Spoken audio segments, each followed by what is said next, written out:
තෙරුවන් සරණයි සියලු දෙනාටම. අද 2021 වර්ෂයේ අගෝස්තු මාසයේ 24 වෙනි අඟහරුවාදා ශ්‍රී ලංකා වේලාවෙන් උදේ 9ට ආරම්භ කරන පඤ්ඤ විභංග වාරය ප ဋ ාණ ප්‍රකරණය පිළිබඳව පඤ්ඤ විභංග වාරය පිළිබඳව සාකච්ඡාව. අපි ප්‍රථමයෙන්ම වන්දනා ගාථාව සජ්ජායනා කරමු. නමෝ තස්ස භගවතු අරහතෝ සම්මා සම්බුද්දස්ස විචිත්ත මති ගම්බීර මනන්ත නය මණ්ඩිතං ප ဋ ාණං සම්මසන්තස්ස විමලාමිත බුද්ධියා යස්ස දේහානික්කමින්සු සුභාචබ්බන්න රන්සියෝ නීල පීතා රත් සේතා මංජිට්ටාච පබස්සරා තං ලෝකනාතං සුගතං ධම්මං ච ජින සේවිතං සංඝං නිරංගනං සෙට්ටං නමාමි සිරසාදරං. සාදු සාදු සාදු. අතිපූජනීය අවසරයි කොරතොට වෙස්සබූ ස්වාමීන් වහන්සේ අපිට අනුශාසනා කරා අද දවසේ මේ සාකච්ඡාව පවත්වාගෙන යන ලෙස අපි ඒ මහා සංඝරත්නයට අවසර පතමු. ප්‍රථමයෙන්ම අපි මේ සාකච්ඡාව ඉදිරියට කරගෙන යන්න.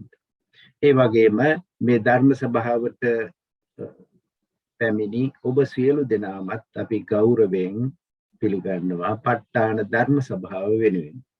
මේ සාකච්ඡාව අපි පවත්වන්නේ ප ဋ ාණ ප්‍රකරණේ පඤ්ඤ විභංග වාරයේ ඒ ප්‍රත්‍ය පිළිබඳව පඤ්ඤ විභංග වාරයේ එන ධර්ම කාරණා පැහැදිලි කිරීමට.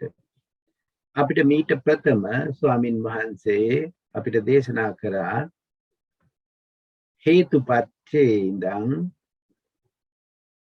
විප්‍රයුක්ත ප්‍රත්‍ය දක්වා හේතු ආරම්මන අධිපති ආදී ප්‍රත්‍යයන් මේ 21 වෙනි ප්‍රත්‍ය ධර්මයේ තමයි අත්තිපච්චයෝති කියලා අපි දේශනා කරන්නේ. දැන් අපි මේ විභංග වාරයේ පඤ්ඤ විභංග වාරයේ අපි විභාග කරන්නේ වෙනත් ආකාරයකට. ඒ කියන්නේ අපි දන්නවා ත්‍රිකය කියනකොට කුසල ත්‍රිකයේදී පද 3ක් එනවා. කුසල ත්‍රිකයේ ඒ ත්‍රික ප ဋ ාණේ එන ආකාරය තමයි මේ අපි විභාග කරන්නේ. කුසල ත්‍රික ප ဋ ාණේ ආකාරයට. ඔබතුමාලාට මතක ඇති කුසල ත්‍රික ප ဋ ාණේ කියනකොට කුසලෝ ධම්මෝ කුසලස්ස ධම්මස්ස, කුසල ධර්මයක් හේතු කොටගෙන කුසල ධර්මයක් උපදිනවායි කියන කාරණේ තමයි මේකේ ප්‍රථම අංකයට එන්නේ. ඊළඟට අපි කියනවා අකුසලෝ ධම්මෝ අකුසලස්ස ධම්මස්ස. ඒ වගේම කුසලෝ ධම්මෝ අව්‍යාකතස්ස ධම්මස්ස. මෙන්න මේ ආකාරයකින් එක ධර්ම ස්වභාවයකින් තව ධර්ම ස්වභාවයක් උපදින හැටි අත්තිප්‍රත්‍ය කියන ප්‍රත්‍ය ශක්තිය පාවිච්චි කරනවා. අන්න ඒ කාරණය තමයි අපි මේ පැහැදිලි කරන්නේ එකින් එකට. එතකොට මෙතන අපි විභාග කරන්නේ මේ ප්‍රත්‍ය ශක්තිය. අත්ති කියන ප්‍රත්‍ය ශක්තිය තුලින් එක ධර්මයක් කරණ කොටගෙන තවත් ධර්මයක් උපදින ස්වභාවය. අපි මේ හේතුඵල ධර්ම ස්වභාවයේ තියෙන ගැඹුර තමයි අපි දකින්නේ. හේතුඵල ධර්ම ස්වභාවය කියන්නේ මේ ලෝකයේ පවතින සංස්කාර ධර්ම සියල්ලම තවත් හේතුවක් නිසාමයි පවතින්නේ, උපදින්නේ සහ පවතින්නේ.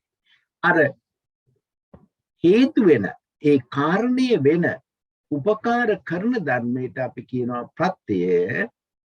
උපකාර ලබන ධර්මයට කියනවා ප්‍රත්‍යුත්පන්නය. අපි මේක ප ဋ ාණ නිर्देश වාරයේදී හොඳට ඉගෙනගෙන තියෙනවා. එතකොට මේ පඤ්ඤ විභංග වාරයේදී ඒක තවදුරටත් ගැඹුරු කරලා කුසල ධර්මයක් විසින් කුසල ධර්මයක්ම උපදිනවද කියලා බලනවා. මෙන්න මේ ආකාරයට බීති සහ අනුවාද විස්තර කරන ක්‍රමයට තමයි මේ පඤ්ඤ විභංග වාරය කියලා කියන්නේ. පඤ්ඤ විභංග වාරය ගැන මම හිතන්නේ හොඳ දැනුමක් තියෙනවා. දැන් අපි 21 වෙනි ප්‍රත්‍යයට කියපු නිසා. දැන් මේ අත්ති කියන ප්‍රත්‍ය ශක්තිය කුමක්ද කියලා අපි බලමු.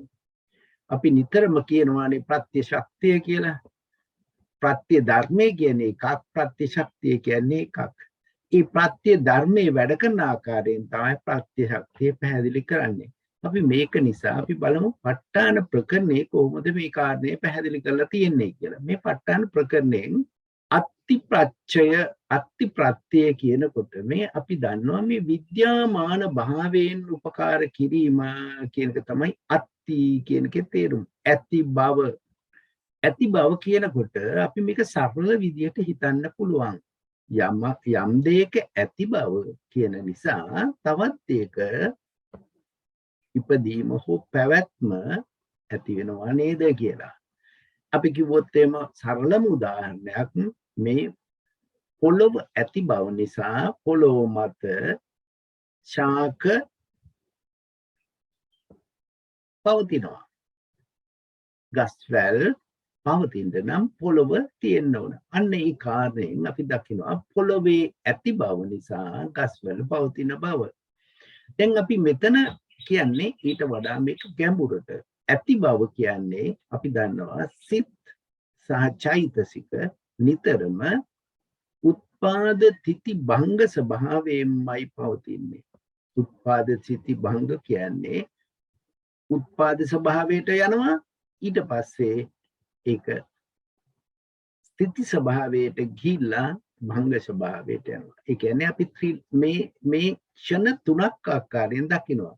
ඇත්තටම සමහර අවස්ථාවලදී යම්ක ප්‍රකරණයේ හැම උත්පාද ස්වභාවයේ සහ භංග ස්වභාවයේ විතරයි පෙන්වන්නේ.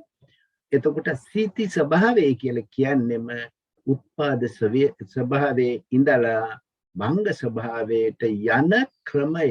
ඒ කියන්නේ මේකේ දි รา පත් වීමේ ස්වභාවය, නැසී යන ස්වභාවය. එතකොට මෙන්න මේ උත්පාද ස්වභාවයේ ස්ථಿತಿ ස්වභාවයේ සහ භංග ස්වභාවයේ මත තියෙන ඇති යම් කිසි ධර්මයක් හේතු කොටගෙන තවත් ධර්මයක් උපදිනවා නම් අන්න ඒක තමයි අත්ති ප්‍රත්‍ය කියලා කියන්නේ. ඇති බව, විද්‍යාමාන භාවය. අන්න ඒ ආකාරයෙන් මේක දකින්න. අපි බලමු ප ဋ ාණ සන්නේදී කොහොමද මේක විස්තර කරන්නේ. ප ဋ ාණ සන්නේ අත්ති ප්‍රත්‍ය ශක්තිය මෙන්න මේ විදිහට විස්තර. මෙන්න ප්‍රත්‍ය සහ ප්‍රත්‍ය ශක්තිය අතර අපි තේරුම් ගන්න ඕන ඒ දෙකේ වෙනස හරියටම. පොළොවේ පැවැත්ම හෙවත් ඇති බව ඇසුරු කොට වෘක්ෂලතාවන්ගේ හට ගැනීමට පැවැත්මට උපකාර වන්නාක් මෙන් මේ උදාහරණය තමයි දීලා තියෙන්නේ. උත්පාදාදී ෂණත්‍රයට පැමිණ තිබෙන වර්තමාන රූප සහ අරූප ධර්මය. ඒ කියන්නේ උත්පාද ෂණත්‍රයට, ඒ කියන්නේ උත්පාද තිති භංග ෂණත්‍රයේ තියෙන වර්තමාන රූප සහ අරූප ධර්මය. රූප ධර්මයොත් චිත්ත ධර්මයොත් චෛතසික ධර්මයොත් තමයි රූප අරූප ධර්මය කියලා කියන්නේ. රූප අරූප ධර්ම. එතකොට මේවා කාටද උදව් කරන්නේ? රූප අරූප ධර්මයන්ගේ හට ගැනීමට. එයා උදව් කරන්නේ රූප අරූප ධර්මයන්ගේ හට ගැනීමට. අන්නේ ඒ කාරණේ තමයි අත්ති කියන ස්වභාවය, විද්‍යාමාන භාවය. විද්‍යාමාන භාවය කියන කොටම අපි තේරුම් ගන්න මේ කාරණේ. විද්‍යාමානත්වයෙන් අන්‍ය රූප අරූප ධර්මයන්ගේ උත්පත්තියට හා බලවත් වීමට උපකාර වන රූප අරූප ධර්මයන්ට මෙන්න මේ කාර්යය හරියට අපි තේරුම් ගත්තොත් මේක ඉදිරියට අපිට සාකච්ඡා කරන්න පුළුවන්. මේක තමයි රේණුකානේ චන්දවිමල හාමුදුරුවෝ ඒ ප ဋ ාණ ප්‍රකරණය පිළිබඳව ග්‍රන්ථාරූඪ කරලා තියෙන සම්ණය, ප ဋ ාණ සම්ණය. කාරණා හුඟක් හොඳට තේරුම් ගන්න පුළුවන්. එතකොට මේ අත්ති ස්වභාවයට බොහෝම මත තියෙනවා. ඒ කියන්නේ පුරාණ ආචාර්යවරුන් මේ අත්ති ස්වභාවය විස්තර කරනවා විවිධ විදිහට. එක්සරයක් මේ උත්පාදී ෂණත්‍රයට පැමිණ කියනකොට මේ ෂණත්‍රයක් නෑ නේ, ෂණ දෙකයි නේ තියෙන, උත්පාද භංග විතරයි නේද කියන කාරණය කියනවා. ඒක යමක ප්‍රකරණයේදී තියෙන්නේ පෙන්වන්නේ උත්පාදයයි භංගයයි දෙකම විතරයි. උත්පාද ස්වභාවයයි භංග ස්වභාවයයි විතරයි. අන්න ඒ වගේ තැන් වල ගෙනලා තියෙනවා. හැබැයි ඒක ගැටලු කරගන්න දෙයක් නැහැ. උත්පාද ස්වභාවයට ගිය දෙයක් භංග ස්වභාවයට යනකොට ඒක විපරිණාමයේ ඒ තුලම සිද්ධ වෙනවා. ඒකින්ද තමයි අර විපරිණාම වන ස්වභාවයට කියනවා ඒ ස්ථಿತಿ කියන ලක්ෂණය. ඒකින්ද අපි උත්පාදී ෂණත්‍රයට පැමිණ සිබන ස්වභාවය කියලා ගත්තොත් හරියටම හරි. දැන් මේක තමයි අත්ති ප්‍රත්‍යේ අත්ති කියන ඒ ප්‍රත්‍ය ශක්තියේ ස්වභාවය. එතකොට මේ අත්ති ස්වභාවය පැහැදිලි කරනවා ඇති බව කියනක සහජාතව, ඒකෙදි කියන සහජාත අත්ති. සහජාත අත්ති කියන්නේ එකට ඉපදී එකට ඒකක්ෂණිකව ඉපදී ඇති බව කියන ලක්ෂණයෙන් උපකාර කිරීම. හරියට මේ වගේ. දැන් අපි කියනවා ස්කන්ධ හතරක් හැමදාම හැම සිතක් පහළ වෙනකොට ස්කන්ධ හතරක් පහළ වෙනවායි කියලා අපි දන්නවා. කුසල සිතක් නම් වේදනා ස්කන්ධය, සංඥා ස්කන්ධය, සංස්කාර ස්කන්ධය, විඥාන ස්කන්ධය. ඒ කියන්නේ කුසල සිත සහ චෛතසික 38 අපි දැන් ඔන්න ස්කන්ධ හතරකට බෙදුවා. දැන් මේ ස්කන්ධ වේදනා ස්කන්ධය හට ගන්නකොට අනිත් ස්කන්ධ තුනක් හට ගන්නවා. ඒ කියන්නේ සහජාතව හටගත්තා වූ ඒ ස්කන්ධ හතරේ එක ස්කන්ධයක් අනිත් ස්කන්ධ තුනට ඇති බව කියන ලක්ෂණයෙන් උපකාර කරනවා. ඒක තමයි අත්ති ප්‍රත්‍ය. සහජාත වෙලා අත්ති ප්‍රත්‍යයක් ලබා දෙනවා. සහජාත ප්‍රත්‍ය සහජාත කියලා කිව්වෙස අපි සහජාත කියන්නේ හරි. ඒ මහත්මයා වූ ප්‍රශ්නෙට සහජාත කියන්නේ නාමස්කන්ධ හතර උපදින්නේ ඒකක්ෂණිකව. නාමස්කන්ධ හතර ඒකක්ෂණිකව උපදින නිසා ඒකට කියනවා සහජාතයි කියලා. ඒ කියන්නේ සහජාත කියන්නේ එකට උපදින ස්වභාවය. එකට උපදින ස්වභාවයෙන් යුක්ත වූ ධර්ම හතරෙන් එක ධර්මයක් අනික් ධර්ම තුනට උපකාර කරනවා ඇති බව කියන ලක්ෂණය. ඒකින්ද තමයි සහජාත අත්ති කියලා කියන්නේ. මං හිතන්නේ තේරෙන්න ඇති නේද ඒක? සර් තෙරුවන් සරණ අපි සහජාත සාමාන්‍ය පාවිච්චි කරේ නාම රූප දෙක එකට ඉපදීම වශයෙන්. නාම ධර්ම එකට එකතු වෙනකොට අපි සම්පයුක්ත කියලානේ පාවිච්චි කළේ. මට ඒක ස්වභාවයක් තියෙනවා. දැන් ඒ ලක්ෂණ තේරුම් ගන්න මෙහිම ප්‍රත්‍යවල සහජාත ස්වභාවය කියන්නේ ඒකක්ෂණිකව ඉපදීම. සංප්‍රයුක්ත ස්වභාවය කියන්නේ ඒකක්ෂණිකව ඉපදිලා ඒ අතර ඒ ටික මිශ්‍ර වී සියන ස්වභාවය. එතකොට තව ලක්ෂණ තුනක් වෙනවා. සංප්‍රයුක්තය වෙනකොට තව ලක්ෂණ තුනක් වෙනවා.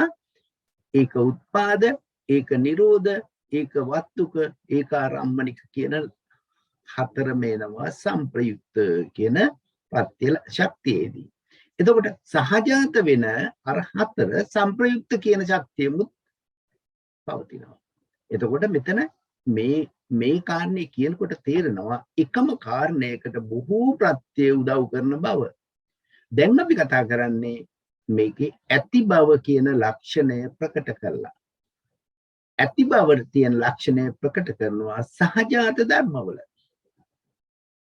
සහජාත ධර්ම කියනකොට මෙතන සහජාත වෙන තවත් ධර්ම තියෙනවා. සංප්‍රයුක්ත නොවන ධර්ම.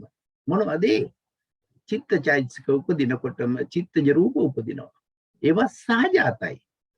හැබැයි සම්ප්‍රයුක්ත නැහැ. අන්න ඒකින්ද තමයි නාමස්කන්ධ 4 විතරක් මම ගත්තේ.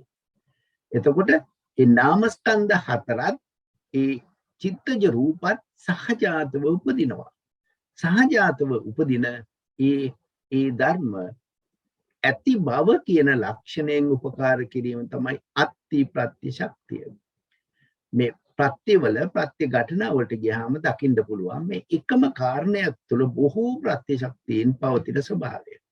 එතකොට මේ අත්ති ප්‍රත්‍යයේ කාරණා 7කින් අත්ති ස්වභාවය පෙන්වනු කරනවා සහජාත ස්වභාවයෙන් ඊළඟට වස්තු පුරේජාත ස්වභාවයෙන් වස්තාරම්මන පුරේජාත ස්වභාවයෙන් ආරම්මන පුරේජාත ස්වභාවයෙන් පච්චාජාත ස්වභාවයෙන් ආහාර ස්වභාවයෙන් රූප ජීවිතේන්ද්‍රිය කියන ස්වභාවයෙන්. එතකොට හත් ආකාර විභේදනයක් කරලා තියෙනවා අත්ති ප්‍රත්‍ය ඇති බව කියන ලක්ෂණය.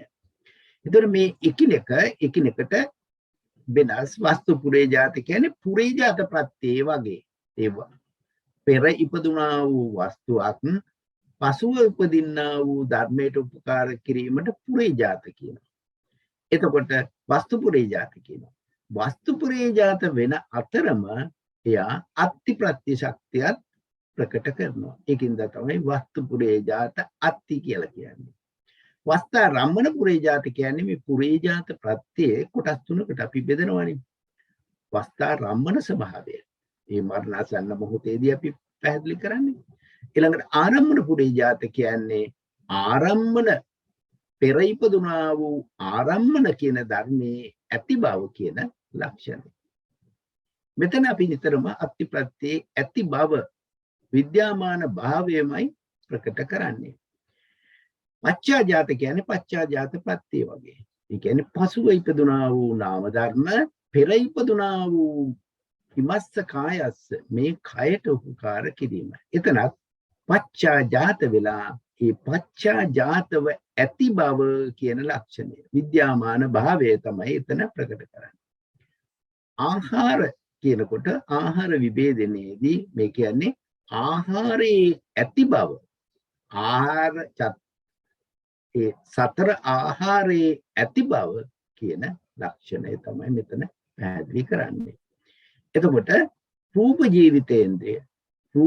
ජීවිතේන්ද්‍රයේ ඇති බව රූප ජීවිතේන්ද්‍රයේ විද්‍යාමාන භාවයෙන් කොහොමද උපදව කරන්නේ කියන ඒ ස්වභාවය තමයි මෙතන යන්නේ. මෙතන යන්න මේකේ ඇති බව විද්‍යාමාන භාවයේ තියෙන ලක්ෂණ තමයි අපි විස්තර කරන්නේ. ඒක මේ පැහැදිලිද සෝමාත්මිය? පැහැදිලි සර්. තෙරුවන් සරණයි. එතකොට මේක තවදුරටත් මම අර දේශනාවට යන්න ඉස්සෙල්ලා මේක කියන්න මෙතන කියනවා උත්පාදාදී ෂණත්‍රයට පැමිණීම වශයෙන් වර්තමාන වන්නා වූ එකුන්නනු චිත්තේ චෛතසික දෙපනස රූප 8 යන මොහු අත්ති ප්‍රත්‍යේ ප්‍රත්‍යවන ධර්මයෝය.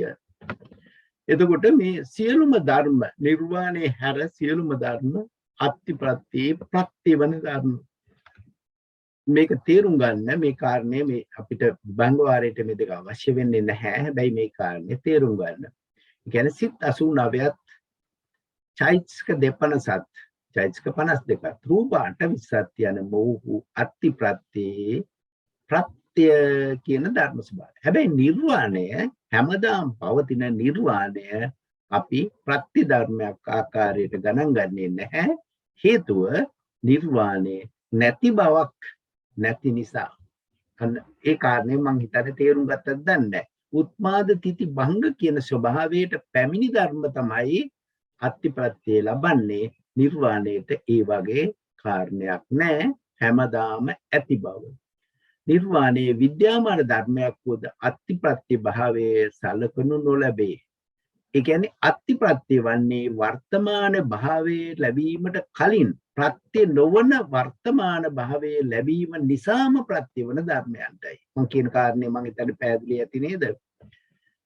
විද්‍යාමාන භාවය කියන එකේ තේරුම එතන දැනගන්න උත්පාද තිති භංග යන ෂණත්‍රයට පැමිණීම නිසාම ඇතිවෙනා වූ ශක්ති ලක්ෂණයක් කියන එක. මේක ගැඹුරු ස්ථානයක්. ඒ කියන්නේ අපි චිත්ත චෛතසිකවල මේ සන්තතිය ගැන තේරුම් ගන්නවා. සන්තතිය කියන්නේ නිතරම චිත්ත චෛතසික ඉපදෙමින් නිරුද්ධ වෙමින් යන්නේ. ඉපදී නිරුද්ධ වෙන අතර කාලය තමයි ස්ථಿತಿ කියන්නේ. ඊට පස්සේ ආයසරයක් උපදිනවා. ඊට පස්සේ ආයසරයක් නිරුද්ධ වෙනවා. මේක තමයි සංසාරේ පැවැත්ම. එතකොට මෙතන කතා කරන්නේ අර උත්පාදයට පැමිණ භංගයට නොගිය ධර්මයක් තවත් ධර්මයට කොහොමද උදව් කරන්නේ කියන ලක්ෂණය. මම හිතන්නේ අත්‍යප්‍රත්‍ය ශක්තිය තේරුම් ගත්තා නම් අපිට දේශනාවට යන්න පුළුවන්. වෙන මහත්මින්ට තියෙනවද කාරණයක් කතා කරන්න?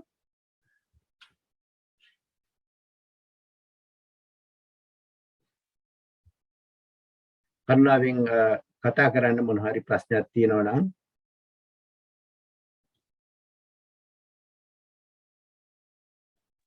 නිර්වාණය හර අනිත් සියලුම ධර්ම අත්‍යපත්‍යයට ප්‍රත්‍ය වෙනවා. ඒක නිර්වාණය උපාදිත භංග කියන තත්වයට පත් වෙන්නේ නැති නිසා නිර්වාණය මෙතනදී අපි අතහරින්නේ. එහෙම නේද සර්? ඔව් අන්න හරි. ප්‍රඥාප්ති කියන එක ගන්නෙත් නැහැ. ප්‍රඥාප්ති කියන ධර්ම ස්වභාවයක් නෙවෙයි. ප්‍රඥාප්ති කියන්නේ පනවා ගන්න ස්වභාවයක්. ප්‍රඥාප්ති කොහොමදත් ගන්නෙ නැහැ. නිර්වාණය කියන්නේ පරමාර්ථ ධර්ම හතරෙන් එකක්. ඒ නිර්වාණය කියන පරමාර්ථය හැමදාම පවතින ධර්මයක්. ඒක අර විද්‍යාමාන භාවයේ උත්පාදිත භංග කියන ස්වභාවයට නොපැමිණ නිසාමයි ඒක අර්ථ දැක්වීම තුලින්ම ගන්න පුළුවන්. මේ කියන්නේ අපි මේ උත්පාදිත භංග ෂණත්‍රයට පැමිණියා වූ වර්තමාන රූපාරූප ධර්මය. මේක හොඳට තේරුම් ගන්න පුළුවන්. අපි චිත්ත වීතියක් දැක්කොත් චිත්ත වීතියක් අපි ගිහිල්ලා බලලා යමු. චිත්ත වීතියක් අපි කවුරුත් දන්න චිත්ත වීතියක් බලමු මේකේ.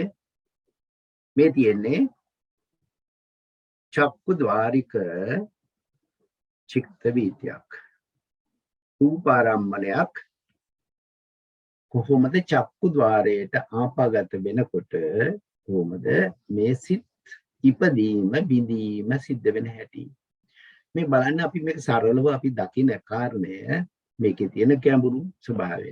මෙතන මේ අයන්නෙන් කියන්නේ අතීත භවාංගය. භවාංග සිතත් උත්පාද භංග ෂණය මේ විදියට ක්ෂණත්‍රයට පැමිණෙමින්මයි තියෙන්නේ. මේ ස්ථಿತಿ ක්ෂණය කියන්නේ මේ ක්ෂණේ ඉඳන් මෙතෙන්ට පවතින ස්වභාවය පෙන්වු කරන හැටි. එතකොට අපි ඒක ඒකාචාර මතයක් තමයි නෑ මේ ස්ථಿತಿ ක්ෂණයක් නෑ උත්පාද ක්ෂණය සහ භංග ක්ෂණය. එතකොට උත්පාද ක්ෂණේ ඉඳන් භංග ක්ෂණයට පවතින ස්වභාවය තමයි ස්ථಿತಿ ක්ෂණය කියලා ගන්නෙ. එතකොට පවතින ධර්මයක් නෑ. පවතින ධර්මෙ නිතරම විපරිණාමයෙන් වෙනවායි කියන යමුක ප්‍රකරණය කියන්නේ යමුක ප්‍රකරණයේ මතකද චිත්ත යමකේ කරපු මහත්මින්ට තේරෙනවා ඇති උත්පාද ස්වභාවයයි භංග ස්වභාවයයි විතරයි එතන කතා කරන්නේ. එතන ස්ථಿತಿ ස්වභාවයක් කියන්නේ උපජ්ජමාන ළඟට නිරුද්ධමාන කියලා තමයි ධර්ම දෙක කියන්නේ.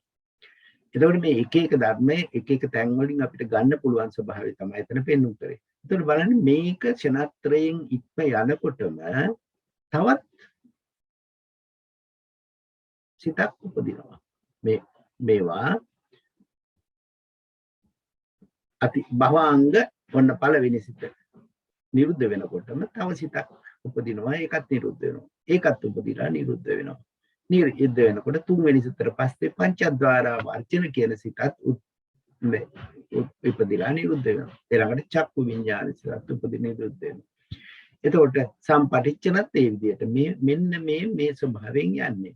එතකොට මේ ක්ෂණත්‍රයේ පවතිනා වූ කියන්නේ ස්වභාවය තමයි මේ උත්පාද ස්වභාවයට පැමිණිලා භංග ස්වභාවයෙන් ඉවත් නොගිය අන්න ඒ ධර්ම ස්වභාවයට තමයි ස්ථಿತಿ නැත්තම් අත්ති කියන ස්වභාවය.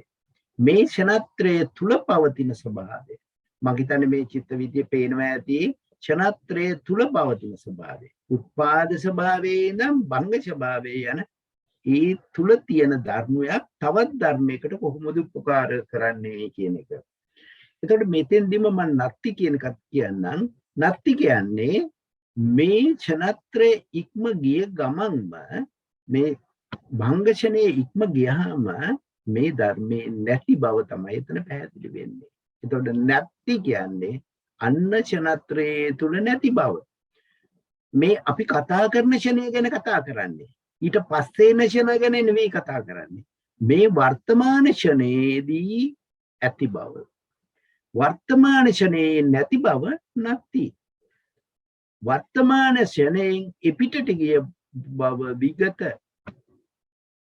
වර්තමාන ක්ෂණයෙන් එපිටට නොගිය බව අවිගත. බලන්න ප්‍රත්‍ය ශක්තියින් එක මේ තුලම අපිට විස්තර කරන්න පුළුවන් හැටි. මේක හරියටම තේරුම් ගන්න.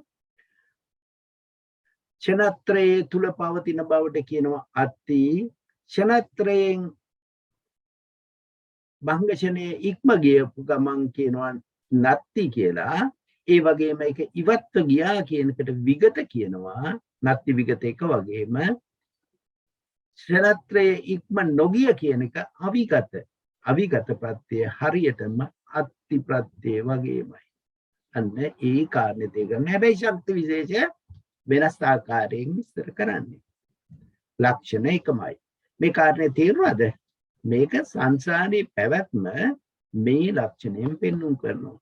එතකොට මේ ප ဋ ාණ ප්‍රකරණේ මේ ඊටාම සියුම් අවස්ථාවක ඒ ධර්මයන්ට උපකාර කරන හැටි බුදුරජාණන් වහන්සේ දේශනා කළා තියෙන ධර්ම ස්වභාවයක්.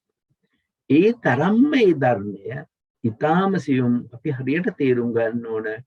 තේරුම් ගත්තාම මේ කියන්නේ හැම වෙලාවෙම හැම චිත්තක්ෂණයෙම හේතුඵල ධර්ම ස්වභාවයෙන් වැඩ කරනවා කියන එක තමයි පැහැදිලි වෙන්නේ. හේතුඵල ධර්ම ස්වභාවයේදී ඒ ප්‍රත්‍ය ස්වභාවය ප්‍රත්‍ය ශක්තියින් 24කින් විස්තර කරනවා. ඒ 24 තමයි එකින් එක අපි දැන් කතා කරේ. ඒ කාරණේ ගැන මොනවා හරි ප්‍රශ්නයක් තියෙනවා නම් කරුණාවෙන් කතා කරන්න. මේ අර මූලික දැනුම අපිට පුළුවන් තරම් හොඳට දැනගත්තොත් අපිට මේ ප ဋ ාණය ඉගෙන ගන්න පුළුවන්. ප ဋ ාණය යම් කිසි කෙනෙක් ඉගෙන ගන්න යනවා නම් පරමාර්ථ ධර්ම නැත්නම් ධම්මසංගණියේ එන ඒ ධර්ම ස්වභාවයන් ඉගෙන ගන්නේ නැතුව ටිකක් අමාරුයි. තේරුම් ගැනීමේ අපහසුතාව එනවා. අපි ගැටලු ස්ථානයකට යන්න පුළුවන්. ඒකින්ද තමයි අපි මේ පිළිවෙලටම අපි වන්නන්නේ අපි ඉගෙන ගන්නේ මේක නිසා. අනික ප ဋ ාණ ධර්ම අත්ති අවිගතයි කියන්නේ එක විදියට. එතකොට නත්ති විගතයි කියන්නේ අර චිත්ත සනත්‍රණයෙන් පිටතයි කියන එකයි නේද සර්? හරි. නත්ති කියන්නේ මේ ක්ෂණත්‍රයේ නැති බව කියන ලක්ෂණය ප්‍රකට කරගෙන. විගත කියන්නේ ක්ෂණත්‍රයෙන් ඉක්ම ගියා කියන එක ප්‍රකට කරගෙන. මේ වචන දෙකේ තේරුම් පොඩ්ඩක් තේරුම් ගන්න. ඒ දෙක එකම ධර්ම ස්වභාවය. හැබැයි ඒකේ ඒ ලක්ෂණය පොඩ්ඩක් වෙනස්. එකම දේ. ඒ නත්ති විගත කියන එක අනන්තර ප්‍රත්‍ය වගේමයි. අනන්තර ප්‍රත්‍ය වගේම. අනන්තර ප්‍රත්‍යයේදී අපි විස්තර කරන්නේ එකකට අනතුරුව ඉපදීම කියන ලක්ෂණය. මේ ශක්ති විශේෂය දැනගන්න. ඒ ශක්තිය ප්‍රත්‍ය කියන එකයි ප්‍රත්‍ය ශක්තිය කියන එකයි දෙකක් කියලා තේරුම් ගන්න. ඒක තේරුම් ගත්තේ නැත්නම් අපිට ටිකක් අමාරුයි. එතකොට අනන්තර ප්‍රත්‍යයේදී කියන්නේ මේකට අනතුරුව ඉපදිනා වූ ධර්මය. ඒකට අනතුරුව ඉපදුනා වූ ධර්මය. එතකොට මේ නැති කියන්නේ මේ ධර්මයේ නැති බව කියන ලක්ෂණය. ඒ දෙකෙන්ම කරන කාර්ය සමානට සමාන වෙන්න පුළුවන්. සමාන වෙනවා. හැබැයි ඒ ලක්ෂණය වෙනස් කියන එක පැහැදිලි කරගන්න. එතකොට මේ කියන්නේ මේ සංසාර පැවැත්ම. මේ චිත්ත වීතියක් කියන්නේ හැම මොහොතෙම අපි වෙන අරමුණක් ගන්න නැති හැම වෙලාවෙම භවාංග චිත්තයෙන් තමයි අපි යන්නේ. භවාංග සංතතියේ. අපි සත්‍ය පුජ්‍යල භාවයෙන් අපි කතා කරනකොට මේ සිතේ ඇතිවෙනා වූ ඒ චිත්ත සංතතිය පවත්වන්නේ ඔන්න භවාංග සිතෙන්. ඊට පස්සේ අරමුණක් ආපු ගමන් භවංග චලනය වෙලා ඒ අරමුණට සිත් උපදින්න පටන් ගන්නවා. ඒක තමයි මේ රූපාරම්මණය නිසා ඔන්න සිත් උපදින්න පටන් ගන්නවා. ඊට පස්සේ රූපාරම්මණය බැහැරට ගියාම තදාරම්මන වෙලා ආයසරයක් භවංගගත වෙනවා. හැබැයි මේ භවංගගත වෙලා හැම වෙලාවෙම තියෙන්නේ ආයසරයක් අරමුණක් ගන්නවා. මෙන්න මේක තමයි අපි ජීවිතේ. එක සැරයක් මේ රූපාරම්මණයක් බලනවා. ඊට පස්සේ සද්දාරම්මණයක් බලනවා. ගන්ධාරම්මණයක් බලනවා. පොට්ටබ්බාරම්මණයක් ගන්නවා. ඊළඟට ධම්මාරම්මණයක් ගන්නවා.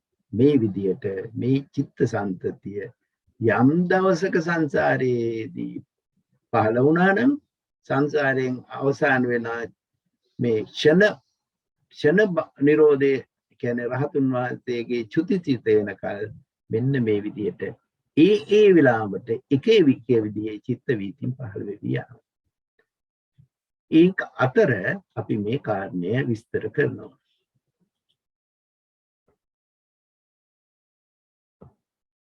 එමනම් අපි යමු දේශනාවට. දේශනාවේ මෙන්න මේමයි පඤ්ඤ විභංග වාරයේ මේ අත්ති ප්‍රත්‍යයට තියෙනවා වීතිපාලි 13ක්. එතකොට අපි විභාගයේදී අහනවා වීති කීයද? අත්ති ප්‍රත්‍යේ වීති කීයද? වීති කිව්වොත් අකුසලෝ ධම්මෝ කුසලෝ ධම්මෝ කුසලස්ස ධම්මස්ස අත්තිපච්චේන පච්චයෝ. මේක තමයි පළවෙනි වීතිය. දෙවෙනි වීතියේ තියෙන්නේ මම වීති ටික ඉස්සලා කියන්නම් ඊට පස්සේ අපි විස්තර කරමු. කුසලෝ ධම්මෝ අව්‍යාකතස්ස ධම්මස්ස. කුසල ධර්මයකින් අව්‍යාකත ධර්මයක් උපදින හැටි. මේක තමයි දෙවෙනි වීතිය. තුන්වෙනි වීතිය කුසලෝ ධම්මෝ කුසලස්ස ච අව්‍යාකතස්ස ච ධම්මස්ස. කියන්නේ මෙතන කියනවා කුසල ධර්මයක් කරන කොටගෙන කුසල ධර්මයකුත් අව්‍යාකත ධර්මයකුත් උපදිනවා අත්ති කියන ප්‍රත්‍ය ශක්තිය. ඒක තමයි මේ තුන්වෙනි වීතිය. අනුවාද ටික අපි විස්තර කරනකොට බලමු. හතරවෙනි වීතිය කියන්නේ අකුසලෝ ධම්මෝ අකුසලස්ස ධම්මස්. අකුසල ධර්මයක් කරන කොටගෙන අකුසල ධර්මයක් උපදින හැටි. මම හේතු කොටගෙන කියලා ගන්නෙ නැත්තේ හේතු ප්‍රත්‍ය ශක්තිය ඒකට සම්බන්ධ කරන නිසා. එතකොට මෙතන ප්‍රත්‍ය ශක්තිය අත්ති කියන ප්‍රත්‍ය ශක්තිය.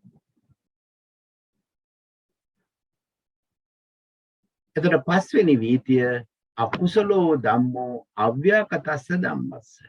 අකුසල ධර්මයක් අව්‍යාකත ධර්මයක්.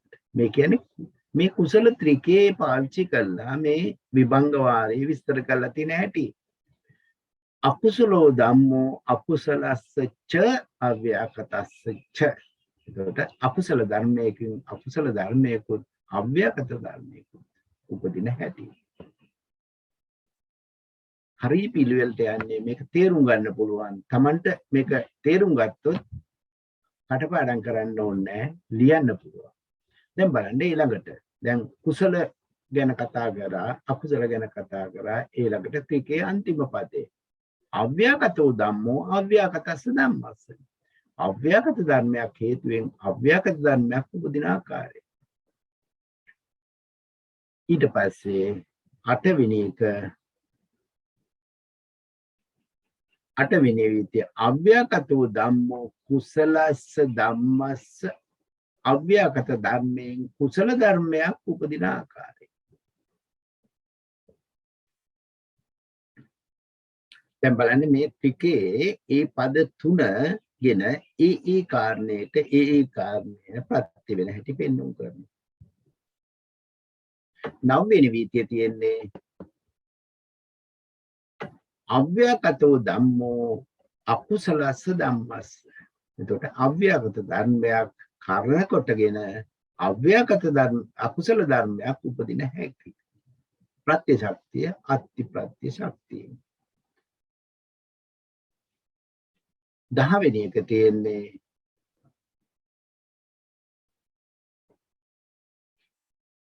කුසලෝච අව්‍යාකතෝච ධම්මෝ. මේක කුසල ධර්මයකුත් අව්‍යාකත ධර්මයකුත් එකතු වෙලා කුසල ධර්මයක් උපදින හැටි. දැන් බලන්න එතන තේරුම් කරලා තියෙන හැටි. කුසලෝච්ච අව්‍යකතෝච්ච ධම්මෝ ධම්මා කුසලස්ස ධම්මස්ස. ඊළඟට 11 වෙනි වීතිපාළියේ පෙන්වන්නේ කුසලෝච්ච අව්‍යකතෝච්ච ධම්මෝ අව්‍යකතස්ස ධම්මස්ස. කුසලයයි අව්‍යකත ධර්මයයි එකතු වෙලා අව්‍යකත ධර්මයක් උපදින හැටි. 12 වෙනි එක තියෙන්නේ අකුසලෝච්ච අව්‍යකතෝච්ච ධම්මෝ. අර කුසල කිව්වා වගේ අකුසල ධර්මයයි අව්‍යකත ධර්මයයි අකුසල ධර්මයක් උපදින හැටි. 13 වෙනි වීතිපාළයේ කියන්නේ අකුසලෝච්ච අව්‍යකතෝච්ච ධම්මෝ අව්‍යකතස්ස ධම්මස්ස. අව්‍යකත ධර්මයක් උපදින හැටි. දැන් බලන්න මේ 13 විස්තර කරලා තියෙන්නේ ඒ විදිහට ඒවත් කියනවා වීතිපාළි. එතකොට මේ අත්තිප්‍රත්‍යේ වීතිපාළි 13ක් තියෙනවා. ඒවා මතක තියෙනවනේ විභාගයේ නම් මේ ප්‍රශ්නේ වීතිපාළි කීයද වීතිපාළි වල අනුවාදය අපිට ලියන්න පුළුවන් වෙන්න ඕන.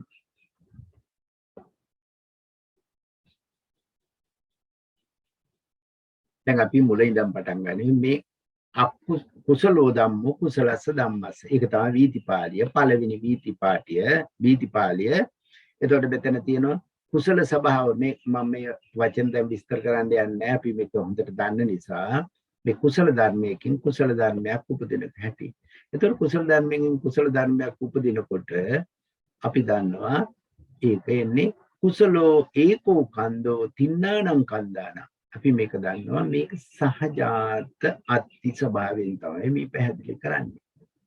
සහජාත අත්ති එකට ඉපදිලා ඒ සම්ප්‍රයුක්තම් වෙනවා. මෙතන සහජාත අත්ති. එතකොට සහජාත අත්ති කියන ස්වභාවයෙන් තමයි මෙතන විස්තර කරන්නේ. එතකොට කුසලෝ ඒකෝ කන්දෝ තින්නානම් කන්දාන.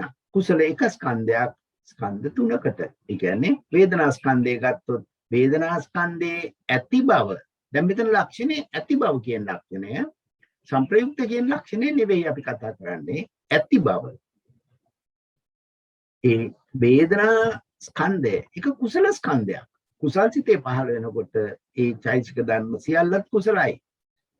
කුසලෝ ඒකෝ කන්දෝ වේදනා ස්කන්ධය ඉතිරි ස්කන්ධ තුනට වේදනා ස්කන්ධයේ ඇති බව කියන ලක්ෂණය නිසා. ඊළඟට කියනවා තයෝ කන්දා ස්කන්ධ තුනක්. අපි ගත්තොත් වේදනා සංඥා සංකාර කියන තුන විඥාන ස්කන්ධයට. ඊළඟට ගන්න පුළුවන් මේක හතර ආකාර වෙනස්කමකට ගන්න පුළුවන්. 4 දෙනෙක් ඉන්නවනම් 4 දෙනා මිශ්‍ර කරනකොට 4 ආකාර මිශ්‍රණයක් මෙතන සිද්ධ වෙනවා. ඒතර පළවෙනි එකටත් 4 ආකාර මිශ්‍රණයක් සිද්ධ වෙනවා. 4 ආකාර මිශ්‍රණේ කාට හරි කියන්න පුළුවන්ද කොහොමද වෙන්නේ කියලා? පළවෙනි එකට නන්දිනී මාත්‍රි වේදනාව නිසා සංඥා සංකාර විඥාන එතන එකක්. ඊළඟට ඒ 4 වෙන වෙනම ගන්නවා. වේදනා සංඥා සංකාර විඥාන ඒ 4 වෙනම වල ඒ නිසා ඉතිරි 3. මේකේ 4යි. මේ ක්‍රමයටත් 4යි. ද්වේ කන්දා දින්නානම් කන්දානම් කියනකොට 6 ආකාර විදියට මේක විස්තර කරන්න පුළුවන්. එතකොට මේ දෙකක ඇති බව අනිත් දෙකේ පැවතීමට උත්පාදයට සහ පැවතීමට උපකාර කරනවා කියන එක තමයි එතන අත්ති කියන එක අපි ඒ කාරණේ දැන් කතා කරා.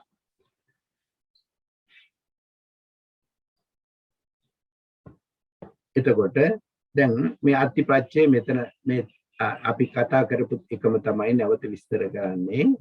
අපි ඒ ලක්ෂණ ත්‍රේ පවතින ස්වභාවය තමයි ඉපිද පැවැත්මේ ස්වභාවය එතන විස්තර කරන්නේ. මෙන්න මෙතනදී කියනවා මේ කාරණය අර ස්ථිතිශනේ නොවැටෙන තරම් සියුම්ය. අන්න ඒකින්ද තමයි ක්ෂණ ත්‍රයෙන් ස්ථිතිශනේ නැතුව මේ යමක ප්‍රකරණයේදී කියන්නේ උත්පාදශනේ සහ භංගශනය ගැන විතරයි කතා කරන්නේ. ස්ථිතිශනය ගැන කතා කරන්නේ නැහැ. අපි මේ කාරණේදී අපි ස්ථිතිශනය ගැනත් කතා කරමු. ඒ කියන්නේ උත්පාද සිටි භංග කියන ෂණත්‍රය තුල තියෙන පවතින ස්වභාවයට කියනවා අත්ති කියලා ස්වභාවය. ඒක තමයි මේ කාරණේදී මෙතන විස්තර කරන්නේ. ඒ කියන්නේ ආචාර්යයන්ගේ විවිධ මත තියෙනවා මේවා ඊටාම් සියුම් දේශනා නිසා. ඊළඟ දෙවෙනි එකේදී කියනවා කුසලෝ ධම්මෝ අව්‍යාකතස්ස ධම්මස්ස. මේ කාරණේ අපි කියන්නේ කුසලෝ ධම්මෝ අව්‍යාකතස්ස ධම්මස්ස. දැන් බලන්න කුසල ස්කන්ධය හන්තර පහළ වෙනකොටම ඒත් එක්කලා සහජාතව පහළ වෙනවා තවත් ධර්මයක්. මොකක්ද ඒ? චිත්තජ රූප. චිත්තජ රූප පහළ වෙනවා. අන්න ඒ චිත්තජ රූප තමයි මෙතන අව්‍යාකතස්ස ධම්මස්ස කියලා කියන්නේ. මෙතන නිතරම චිත්තජ රූප පමණයි. රූප 28 මෙන්නේ නැහැ. චිත්තජ රූප කියන කාණ්ඩේ පමණයි. එතකොට මෙතන ස්කන්ධ හතර අර කුසල් ස්කන්ධ හතර වේදනා සංඥා සංකාර විඥාන කියන හතර ඒ ඇති බව උත්පාදශනේ මේක සහජාතති. මේ දැන් ඉස්සලා කිව්වනේ අපි සහජාත වෙනස මේ දෙක සහජාතව තමයි උපදින්නේ. මේ ධර්මයයි අව්‍යාකත ධර්මයයි ඒ වගේම මේ ඇති බව කියන ලක්ෂණෙමුත් මේවට උදව් කරනවා. එතකොට මෙතෙන්දී අපි කතා කරන්නේ අත්ති ප්‍රත්‍ය ශක්තිය නිසා අපි අත්ති ප්‍රත්‍ය ශක්තිය විස්තර කරනවා. එතකොට මෙතන එන්නේ සහජාත අත්ති කියන ලක්ෂණ ස්වභාවය. ඒක අත්ති ප්‍රත්‍යේ එක ලක්ෂණයක්. දැන් බලන්න මෙතෙන්දී දෙවෙනි එකේදී කියනවා අනුවාදේ. එතකොට මේක කාරණේ මේක සහජාත සහ පච්චාජාත දෙකම එනවා. ඒකයි මෙතන තියෙන අනුවාදයේ දෙකට කඩලා තියෙන්නේ. සහජාත අත්ති සහ පච්චාජාත අත්ති. මෙතන පච්චාජාත අත්ති ස්වභාවය කාට හරි කියන්න පුළුවන්ද?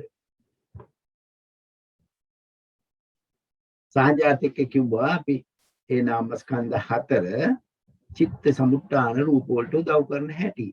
හැබැයි පච්චාජාත ස්වභාවය ගැන කියන්න පුළුවන්ද? පසුව හට ගන්නා චිත්තචෛසික වලට පෙර හටගත්ත කාය ප්‍රසාදයේ හරි. උරේ ජාතස්ස ඉමස්ස කායස්ස අත්‍චිපදේන පච්චෝ. ඒ කියන්නේ මේ පසුව හට ගන්නා කුසල ස්කන්ධයෝ මේ පසුව හට ගන්නා කියන නම කිව්වට මේ වර්තමාන ක්ෂණය ගැන කතා කරන්නේ. ඒ කියන්නේ මේ ඇඟට මේ චතුසමුට්ඨානික රූපකය අපිට ඇති උනේ අපි උත්පාදශනේ ඉඳන් දන්නවනේ අපි ප්‍රතිසන්දිශනේ ඉඳන් කර්මජ කය ඒකජ කය ද්විජ කය ත්‍රිජ කය චතුජ කය කියලා හැදුණානේ. ඒ චතුජ කය එකත් බිඳි බිඳි යන්නේ උත්පාද තිති භංග විදියට බිඳි බිඳි යන්නේ. හැබැයි මෙතන කතා කරන්නේ මේ අපිට දැන් උපදිනා වූ ඒ කුසල ස්කන්ධයෝ අර පෙර ඉපදිලා දැනට ස්ථිතියට පැමිණෙනා වූ ඒ කයට උපකාර කරනවා. ඒකින්ද තමයි පුරේ ජාතස්ස ඉමස්ස කායස්ස කියන්නේ තේරුම. පෙර ඉපදී දැන් ස්ථිතියට පැමිණියා වූ කයට තමයි උදව් කරන්නේ. එතකොට මෙතන අනුවාදයේ තියෙන සහජාතං පච්චාජාතං කියනවා. සහජාතේක අපි කිව්වා සහජාතා කුසල කන්දා චිත්ත සමුත්ථානන රූපා. පච්චාජාතා කුසල කන්දා පුරේ ජාතස්ස ඉමස්ස කායස්ස අතිපච්චේන පච්චේ. එතකොට තුන්වෙනි වීතියේදී කුසලෝ ධම්මෝ කුසලස්ස අව්‍යාකත. එතකොට කුසල ධර්මයක් සහ අව්‍යාකත ධර්මයක් කියන දෙකටම උදව් කරනවා. කවුද? කුසල ධර්මයක්. කොහොමද ඒක සිත්සර කරන්නේ? එතකොට මේක කුසලයක් කුසලයකටද අව්‍යාකතයකටද අත්ති ප්‍රත්‍යක්ෂ. මෙහෙමයි කරන්නේ. කුසලෝ ඒකෝ කන්දෝ. ඒ කියන්නේ එක කුසල ස්කන්ධයක් වේදනා ස්කන්ධය ඉතිරි ස්කන්ධ තුනටත් චිත්ත සමුත්ථාන රූප වලටත් මේ සහජාතව උපදින්නා වූ චිත්ත සමුත්ථාන රූප වලටත්. එතකොට ස්කන්ධ තුනයි චිත්ත සමුත්ථාන රූපයි එක පැත්තකට අරගෙන තියෙනවා. ඒ වගේ ත්‍රයෝකන් බා ඒකස්ස කන්දස්ස සහ චිත්ත සමුත්ථාන රූප.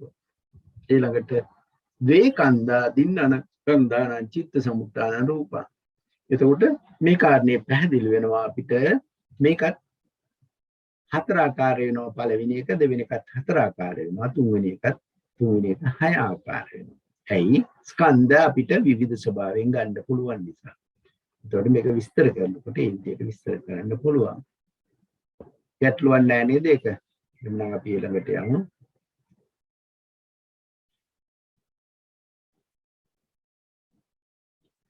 හතරවෙනි විදිපාත තියෙන අකුසලෝ ධම්මෝ අකුසලස්ස ධම්මස්ස. අකුසලෝ ධම්ම විස්තර කරන්නේ අර කුසල ධර්ම විස්තර කරපු ආකාරයටමයි. අකුසලෝ ධර්මෝ කියනකොට අපි හිතුවොත් එම ප්‍රථම අකුසල ලෝභ මූල සෝමනස්සාගත දික්ටිගත සංප්‍රයුක්ත ලෝභ මූල සිත. ඒකේ චෛතසික 19ක් වැඩ කරනවා. ඒ චෛතසික 19න් එකක් වේදනා ස්කන්ධේ, ඉතිරි ටික සංඥා ස්කන්ධයයි, ඉතිරි චෛතසික 17 සංස්කාර ස්කන්ධය. සිතත් එක්ක ගත්තාම ස්කන්ධ 4යි. අකුසලෝ ධම්මෝ අකුසලස්ස ධම්මස්ස. එක ස්කන්ධයක් අනුවාදයේ තියෙන්නේ අකුසලෝ ඒකෝ කන්දෝ තින්නානම් කන්දානම්. අකුසලෝ තයෝ කන්දා ඒකස්ස කන්දස්ස. අර විදිහටම කුසල පක්ෂයට විස්තර කරපු හැටියටම වේ කන්දා දින්නානම් කන්දානම්. මං හිතන්නේ එතන ගැටලුවක් නැහැ. ඒ ක්‍රමයට මේක විස්තර කරන්න පුළුවන්. එතකොට දැන් මෙතන තව කාරණයක් කියනවා මම මේක පොඩ්ඩක් විස්තර කරන්නම්. වර්තමානයේ කියන ලද ඇතිව පවත්නා බැවින් ඉබඳුම ධර්මයකට අනුබල දීම අර්ථයෙන් උපකාරක වූ සහජාත පුරේජාතාදී වශයෙන් පවත්නා ධර්මය අත්තිප්‍රත්‍යයෝය. මේ කියන කාරණේ තේරෙනවද? ඒ කියන්නේ සහජාත වශයෙන් හෝ පුරේජාත වශයෙන් හෝ යම්කිසි ධර්මයක් ඒ ධර්මයේ උත්පාදිතී භංග කියන ස්වභාවය තුල පවතින ස්වභාවයෙන් වෙන දෙයකට උදව් කරනවා නම් ඒකට කියනවා අත්තිප්‍රත්‍ය ශක්තිය. අත්තිප්‍රත්‍යේ නාම රූප ධර්මයන්ගේ ඇති කරවීමක් ජනකත්වයක් ඇතද මේ කියන කාරණේ පොඩ්ඩක් තේරුම් ගන්න. මේ රූපයන්ගේ ඇති කරවීමක්, ඒ කියන්නේ ජනකත්වයක්, උත්පාදයක් ඇතිද? ස්ථිතියේදී ප්‍රත්‍ය ශක්තිය බලවත්ව ක්‍රියා කරන යෙදෙන බව උපත්තම්බක බව ගන්නා ලදී. ඒ කියන්නේ උත්පාද ස්වභාවයේදී උපකාර කිරීමක් තියෙනවා. හැබැයි ස්ථಿತಿ ස්වභාවයේදී උපකාරත්වය ක්‍රියාව උපත්තම්බක කියන්නේ වෙන ධර්මයක පැවැත්මට උපකාර කිරීම කියන ශක්තිය දෙන්න පුළුවන්. කියන්නේ ජනකත්වයේ සහ උපත්තම්බකයේ කියන දෙකෙන් උපත්තම්බකයේ බලවත් බව තමයි මෙතෙන්දී මේ පාලි පාඨයෙන් පෙන්නන්නේ.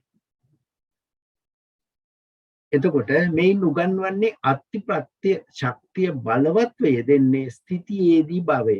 එහෙත් මේ නාම ධර්මයන් පිළිබඳව නම් නොවිය හැකිය. එතකොට මේ නාම ධර්මයන්ගේ ස්ථිතිය ගැන අපි ඉස්සෙල්ලා කිව්වනේ ආචාර්ය මත ඒ නාම ධර්මයන් ගැන නෙවෙයි මේ කතා කරන්නේ. මක්නිසාද නාම ධර්මයන්ගේ උත්පාදශනය බලවත් හේනි. එතකොට නාම ධර්මයන්ගේ උත්පාදශනය සිතක උත්පාදශනයමයි බලවත්. අනිත් ක්ෂණයන්ට වැඩිය. හැබැයි රූප ධර්මයන්ගේ ස්ථිතිශනය බලවත්. ඒකින්ද තමයි මේ ස්ථිතිශනය ගැන කතා කරන්නේ. ඇයි? අපි දන්නවා රූප ධර්මයක් චිත්තක්ෂණ පොඩි චිත්තක්ෂණ 51ක් පවතිනවා. එතකොට මෙතන ඖෂධීය ගුණදායක ආහාර කන බොන අපිට. එතකොට මෙන්න මේ කාරණේ අපි දකින්න. එතකොට රූප ධර්මයක ස්ථಿತಿ ක්ෂණය ස්ථಿತಿ ස්වභාවය අර පළවෙනි කුඩා චිත්තක්ෂණයෙන් පස්සේ 50 වෙනි චිත්තක්ෂණය දක්වාම පවතිනවා. අන්න ඒකින්ද තමයි මෙතන ආචාර්ය මතයක් තියෙනවා රූප ධර්මයේ අත්තිප්‍රත්‍ය ශක්ති වීම නම් සිතිය බලවත් ලෙස ගත හැකිය. එහෙයින් අත්තිප්‍රත්‍ය ශක්තිය නාම ධර්මයන්ගේ උත්පාදශනයේදීද රූප ධර්මයන්ගේ ස්ථිතිශනයේද බලවත්ව යෙදෙන බව හා නාම ධර්ම කෙරෙහි අත්තිප්‍රත්‍යගේ ජනක නොත් ඉපදවීමේ.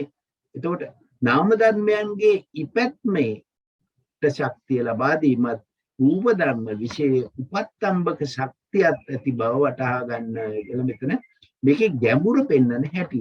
අපි දැන් මේ විශාරද අවසානයේදී අපිට මේ කාරණා පිළිබඳව ඉතා සූක්ෂම දැනීමක් තියෙන්න ඕන. එතකොට මේකේදී කියනකොට මේ කියන්නේ නාම රූප ධර්ම දෙකම අත්ති ප්‍රත්‍ය ශක්තිය ලබා දෙනවා. එතකොට ඒකේ නාම ධර්ම අත්ති කියන ප්‍රත්‍ය ශක්තිය ලබා දීම බොහෝසේ ඇති කරන්නේ උපාදශනේ. එතකොට රූප ධර්ම අත්ති ප්‍රත්‍ය ශක්තිය බොහෝසේ ලබා දෙන්නේ ස්ථಿತಿ අවස්ථාවේ. අන්න ඒ කාරණය තමයි මෙතන පැහැදිලි කරන්නේ. එතකොට පස්වෙනි වීතිපාළියේදී පෙන්වන්නේ අකුසලෝ ධම්මෝ අව්‍යාකතස්ස ධම්මස්ස. එතකොට අකුසල ධර්මයක් අව්‍යාකත ධර්මයකට උපකාර කරන හැටි. එතකොට මෙතන බලන්න මේකේ අකුසලෝ ධම්මෝ අව්‍යාකතස්ස. මේක සහජාත සහ පච්චාජාත කියන දෙකෙන්ම වැඩ කරනවා. සහජාත අත්ති සහ පච්චාජාත අත්ති. මේ සහජාත අත්ති කියනකොට මේ අත්ති ප්‍රත්‍යයම එක ස්වභාවයක්. පච්චාජාත අත්ති කියන්නේ අත්ති ප්‍රත්‍යයේ තව ස්වභාවයක්. පච්චාජාත ස්වභාවය. දැන් බලන්න සහජාත අකුසල කන්දා. මේ සහජාතව උපදින්නා වූ අකුසල ස්කන්ධයන් චිත්ත සමුට්ඨාන රූප වලට. ඇයි චිත්ත සමුට්ඨාන රූප උපදින්නේ සහජාතව? කුසල ස්කන්ධයක් උපදිනකොටම මේ මොහොතේම චිත්ත සමුට්ඨාන රූප උපදිනවා. අකුසල ධර්මයක් උපදිනකොටම චිත්ත සමුට්ඨාන රූප උපදිනවා. එතකොට ඒ අකුසල ස්කන්ධයන්ගේ ඇති බව කියන ලක්ෂණයෙන් ඒ චිත්තචෛතසික වලට මේ චිත්තජ රූප වලට උපකාර කිරීම තමයි එතන සහජාත අත්ති වලින් විස්තර කරන්නේ. පච්චාජාත අකුසල කන්දා කියන්නේ මේ අපිට දැන් කුසල ධර්මයක් උපදිනවා නම් පච්චාජාත. මේ පච්චාජාත කියන මේ වචනේ තේරුම් ගන්න මේ පුරේජාතස් එක්ක කරා. පච්චාජාත කියනගේ තේරුම මේ පෙර ඉපදුනා වූ කයට, පෙර ඉපදුනා වූ චතුසමුට්ඨානික කයට පසුව ඉපදිලා අකුසල ධර්ම උදව් කරන හැටි. එතකොට මේක පච්චාජාත ප්‍රත්‍යයෙන් ගන්නේ පච්චාජාත ප්‍රති ශක්තියක් මෙතන තියෙනවා. හැබැයි මෙතෙන්දි කතා කරන්නේ අත්ති කියන ස්වභාවය. එතකොට මේ අකුසල ධර්ම වල ඇති බව කියන ලක්ෂණයෙන් ඒ පෙර ඉපදුනා වූ ඉමස්සකායස්ස චතු සමුත්ථානික කයට උදව් කරන ස්වභාවය. උදව් කරනවා කියන්නේ අපි දැන් අපි හිතුවොත් මෙහෙම අපිට බොහෝම කේන්ති ස්වභාවයක් එනවා. විපිරිසර භාවයක් එනවා. මේකත් එක්කලා මුළු කයේම පැවැත්ම වෙනස් වෙනවා. අන්න ඒ පැවැත්ම වෙනස් වීම, ඒ කයේ දාඩිය දැමීම, කයේ උස්ම ගැනීමේ වේගය වැඩි වීම, මේ සියල්ලම ඇතුලේ දැවීමේ තැවීමේ ස්වභාවය ඒ ඔක්කොම මේ අකුසල ස්කන්ධයන්ගේ ඉපදුන හේතුවෙන්. අකුසල ස්කන්ධ ඉපදුනේ මේ කයට, කය ඉපදී කය ඉපදුන කයේ ස්ථිතියට පැමිණීමෙන් පසුව. එතකොට මේක තමයි කියන්නේ පච්චාජාත අකුසල කන්දා පුරේජාතස්ස ඉමස්සකාය සත්‍තිපච්චේන පච්චයෝ කියලා ඒ ලක්ෂණය කියන්නේ. පච්චාජාත ධර්ම ස්වභාවය හොඳට තේරුම් ගත්තොත් මේක තේරුම් ගන්න බැරි නෑ. එතකොට මෙතන මේ පච්චාජාතව උපදින්නා වූ ඒ අකුසල ධර්මයන් කොහොමද මේ පෙර ඉපදුන කයට උදව් කරන්නේ කියන කාරණේ තේරුම් ගන්න. මේ දෙකම තියෙන්නේ ස්ථිතියට පැමිණියා වූ අකුසල ස්කන්ධය. එතකොට අකුසල ස්කන්ධයේ ස්ථිතියේ ඉන්නේ මේ කයේ ධර්මත් ස්ථිතියට පැමිණලා ඉන්නේ. එතකොට හැබැයි මේ කය පෙර ඉපදුනා වූ කය දැන් ස්ථිතියට පැමිණලා තියෙන්නේ. අන්න ඒ කාරණේ තමයි මේක තේරුම් ගන්න. මම හිතන්නේ මේ කාරණේ තේරුණාද?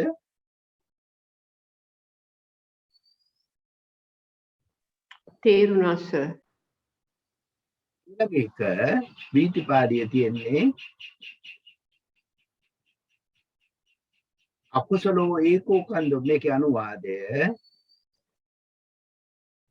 ඊළඟ එක තියෙන්නේ අකුසලෝ ධම්මෝ අකුසලස්ස අව්‍යාකතස්. අකුසල ධර්මයක් අකුසල ධර්මයකට සහ අව්‍යාකත ධර්මයකට. එතකොට තියෙන්නේ අකුසලෝ ඒකෝ කන්දෝ තින්නානං කන්දානං චිත්ත සමුට්ඨාන රූපං. මේ ඒ අකුසල ස්කන්ධයත් එක්කලා එකට උපදිනා වූ චිත්ත සමුට්ඨාන රූප වලට උදව් කරන හැටි. එක ස්කන්ධයකුත් එක ස්කන්ධයක් අනික් ස්කන්ධ තුනට සහ චිත්ත සමුට්ඨාන රූප වලට උපකාර කරන හැටි.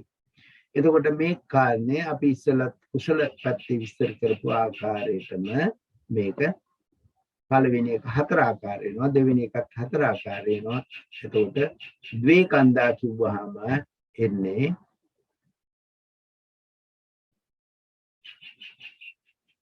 හය ආකාරය. ඒක තමයි එතන පැහැදිලි කරන්නේ. මෙතන කියන අකුසල් සිත පහළ වීම එක ස්කන්ධයක් ඉතිරි ස්කන්ධ තුනටද චිත්ත සමුට්ඨාන රූපයටද මෙසේ තුනක් එකකටද අර පිස්සලා කියපු විදිහටම ඒක විස්තර කරනවා. ඒක කාරණේ තේරුම් නැත්නම් විතරක් පොඩ්ඩක් කතා කරන්න. නැත්නම් මේ විස්තර කිරීමේ තේරුමක් නැහැ. එතන හත්වෙනි වීති පාළිය බලන්න. මේක හරිය දිගට යන අව්‍යාකතෝ ධම්මෝ අව්‍යාකතස්ස ධම්මස්. දැන් මෙතන බලන්න මේ අව්‍යාකතෝ ධම්මෝ කියනකොට මොනවද අව්‍යාකත ධර්ම? අපි අව්‍යාකත කියනකොටම දන්නවා විපාක ධර්ම, ක්‍රියා ධර්ම සහ රූප ධර්ම. ඒ තුනම එනවා. එතකොට අව්‍යාකතස්ස ධම්මස් මෙතෙන්ද විපාක ධර්ම, ක්‍රියා ධර්ම සහ රූප ධර්ම. ඔන්න ඒ ටික ඔක්කොම මෙතෙන්ට එනවා. එතකොට මෙතන අනුවාදයේ කොටස් පහකට බෙදලා තියෙනවා. අන්න ඒ ওই කාරණේ නිසාමයි ඉතර පහකට බෙදෙන්නේ. දැන් බලන්න මේක විභාග කරනකොට මේ කොටස් කරලා විභාග කරන්න ඕනේ, නැත්නම් අපිට තේරුම් ගන්නේ නැහැ. අපි විභාගයේදී අහුවොත් එම අත්තිප්‍රත්‍යේ වීතිපාළියේ අව්‍යාකතෝ ධම්මෝ අව්‍යාකතස්ස ධම්මස්ස අත්තිපච්චේන පච්චයෝ කියන එක තේරුම්කට විභාග කරන්න කිව්වොත් අපිට විභාග කරන්න ඕනේ මේ විදිහට. ඒතකොට මෙතන අව්‍යාකතෝ ධම්මෝ කියන්නේ මොනවද? මෙතන අව්‍යාකතෝ ධම්මෝ කියන්නේ මොනවද? එතකොට මේ කාරණේ බෙදනවා මේ විදිහට පහකට. සහජාත ස්වභාවය, පුරේජාත ස්වභාවය, පච්චාජාත ස්වභාවය, ආහාර අත්ති ස්වභාවය, ඉන්ද්‍රිය අත්ති ස්වභාවය. මේවා හරියට ඒ ප්‍රත්‍යවලදී විස්තර කරපු ආකාරයටමයි. මෙතන සහජාත කියනකොටම අපි ඉස්සෙල්ලා කතා කරා වගේම මේ එකට එකවර ඉපදුනා කියන ලක්ෂණය. අපි දන්නවා විපාක සිතක් උපදිනකොටම විපාක සිතත් එක්කලා චිත්ත සමුට්ඨාන රූප උපදිනවා. ඊළඟට ප්‍රතිසන්දිශනේ නම් කම්ම සමුට්ඨාන රූප උපදිනවා. අනික් අවස්ථාවේදී උපදිනවා චිත්තජ රූප. ප්‍රතිසන්දිශනයේදී කර්මජ රූප උපදිනවා. අන්න ඒ විදිහට ඒක දකින්න. සහජාතං කියනකොට සහජාත ස්වභාවය. ඒතර පුරේජාත අත්ති ස්වභාවය. පෙර ඉපදුනා වූ අව්‍යාකත ධර්මයක් පස්සේ ඉපදිනා වූ අව්‍යාකත ධර්මයකට උපකාර කරන හැටි. මේ පුරේජාත ප්‍රත්‍යයේදී එන ස්වභාවය. පච්චාජාත වූ අව්‍යාකත ධර්මයක් පච්චාජාත වූ අව්‍යාකත ධර්මයකට උපකාර කරන හැටි. ආහාර අත්ති කියනකොට ආහාර පුරේජාත වූ අව්‍යාකත ධර්මයක් වූ ආහාරයක් පසුව උපදිනා වූ ඊළඟට අව්‍යාකත ධර්මයකට උපකාර කරන හැටි. ඉන්ද්‍රියාස්ති කියනකොට මෙතන ජීවිත ඉන්ද්‍රිය ගන්න. මේක බෙදෙන හැටි පොඩ්ඩක් බලමු. මේක ගැඹුරුයි. අපි හරියටම තේරුම් ගත්තේ නැත්නම් යාට යන්න අමාරුයි. ඒතර සහජාතෝ විපාකෝ අව්‍යාකතෝ. මෙතන සහජාත ටික ඔන්න වෙන් කරගත්තා. කිරියා අව්‍යාකතෝ ඒකෝ කන්දෝ. මේ කිරියා අව්‍යාකතෝ කියනකොට බලන්න කිරිය සිත් බල එක ස්කන්ධයක්. මේක අමාරු නෑ මේක වෙන් කරගත්තාම. කිරිය සිත් වල එක ස්කන්ධයක් තින්නානම් කන්දානම් ස්කන්ධ තුනකට. කිරිය ස්කන්ධවල දෙක තුනක් එක ස්කන්ධයකට. කිරිය ස්කන්ධ දෙකක් අනික් ස්කන්ධ දෙකට මේ අපි අර කුසල කරා වගේමයි බලන්න ඒක අපිට පැහැදිලි වෙන හැටි මේ ක්‍රියාසිට ගැන මේ කතා කරන්නේ එතකොට ක්‍රියාසිට එක ස්කන්ධයක් තින්නානම් කන්දානම් චිත්ත සමුප්පාන රූපානම් අත්තිපත්‍යේන පච්චය. එතකොට මෙතන ඇයි චිත්ත සමුප්පාන රූපත් එකට ගත්තේ? ඒකත් අභ්‍යගත ධර්මයක්. එතකොට මේ කිරිය වූ අභ්‍යගත ඒක ස්කන්ධය ඒක අභ්‍යගත ස්කන්ධයක් ස්කන්ධ තුනකට කිරිය ස්කන්ධ තුනයි ඒත් එක්කලා උපදින්නා වූ චිත්ත සමුප්පාන රූප වලට. මෙතෙන්දී එකටම ගන්න පුළුවන්. ඇයි දෙකම අභ්‍යගත නිසා. එළඹට තයෝ කන්දා තුනක් එකකට සහ චිත්ත සමුප්පාන රූප වලට. වේ කන්දා දින්නානම් කන්දානම් චිත්ත සමුප්පාන රූපාන. මේ දෙකම එකට මේ සහජාත ස්වභාවයෙන් විස්තර කරන්න හැටි. එතකොට මෙතන අපි බලමු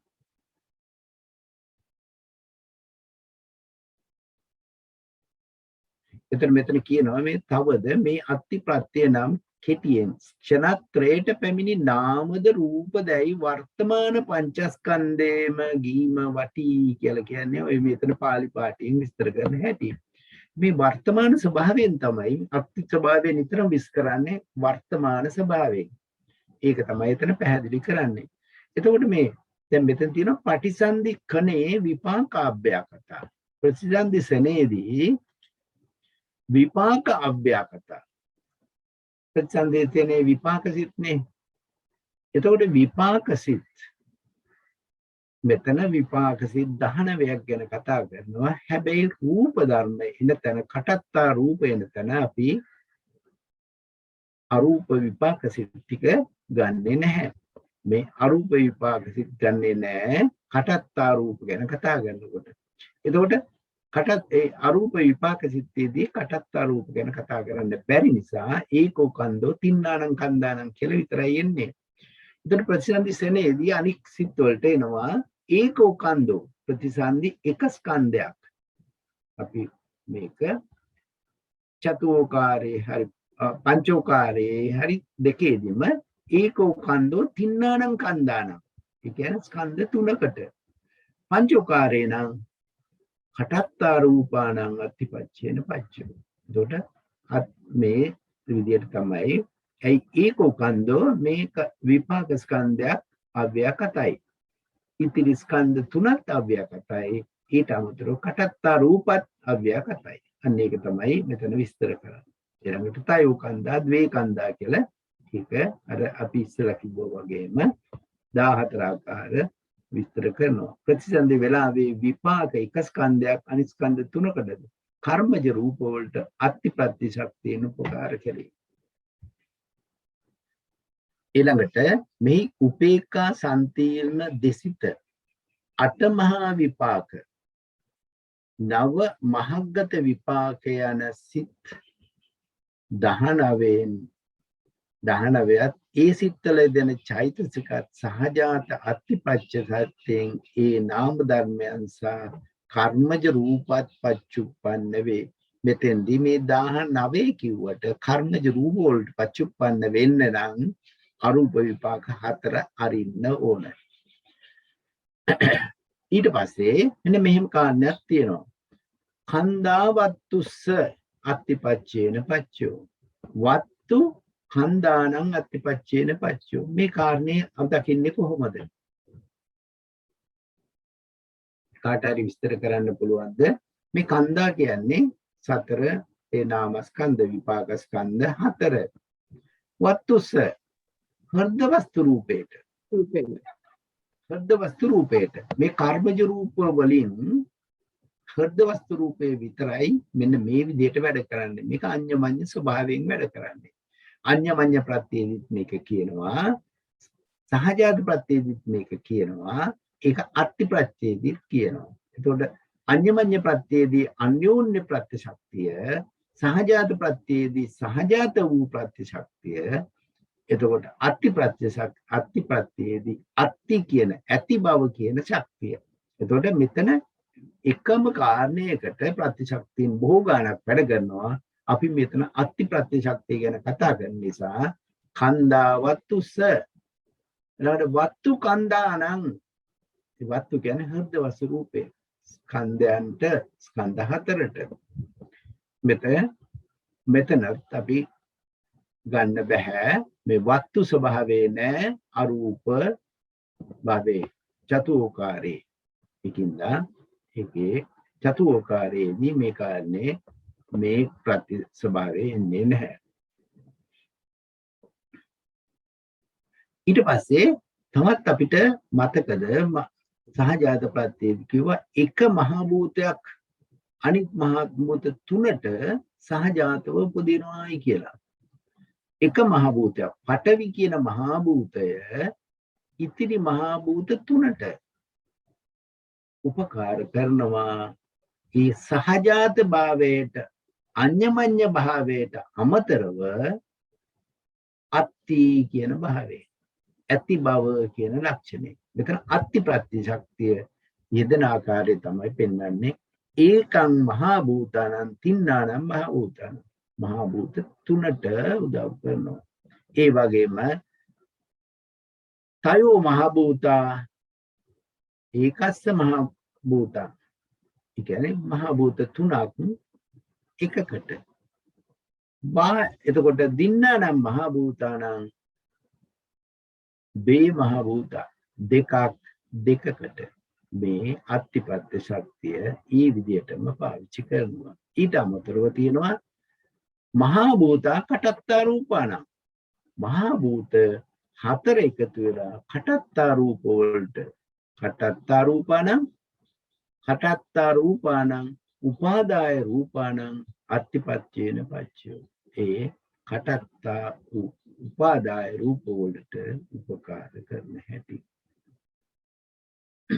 මෙන්න මේ කාරණේ තේරුම් ගන්න.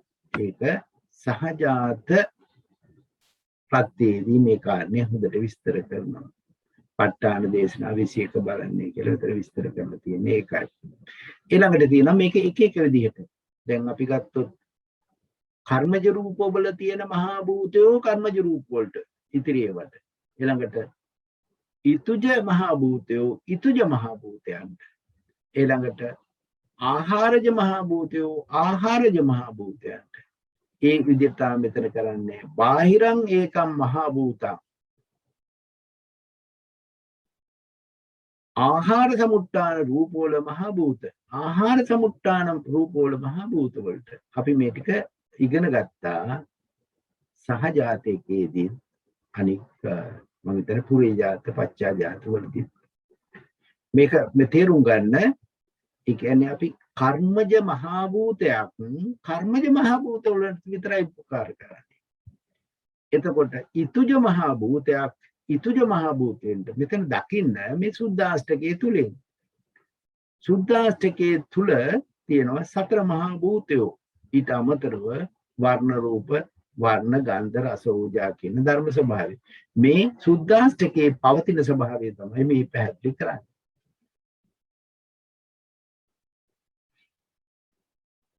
ඊට පස්සේ මේකේ තුන්වෙනි අර්ථ කරන තැන පුරේ ජාතං අරහං චක්ඛු. දැන් බලන්න මේ පුරේ ජාතං අරහං චක්ඛු. මේ කියන්නේ පුරේ ජාත ප්‍රත්‍යයේදී අපි විස්තර කරන ආකාරයම. එතකොට පෙර ඉපදුනා වූ රහතුන් වහන්සේගේ චක්ෂුව රහතුන් වහන්සේ විදර්ශනා කරනවා අනිච්චතෝ දුක්ඛතෝ අනත්තතෝ විපස්සන්ති. එතකොට අනිච්ච දුක්ඛ අනාත්ම භාවයෙන් දකින්නේ මොනවද? රහතුන් වහන්සේගේම චක්ෂුව. ඒ චක්ෂුව ඉපිද ස්ථිතියට පැමිණියා වූ ඒ චක්ෂුව.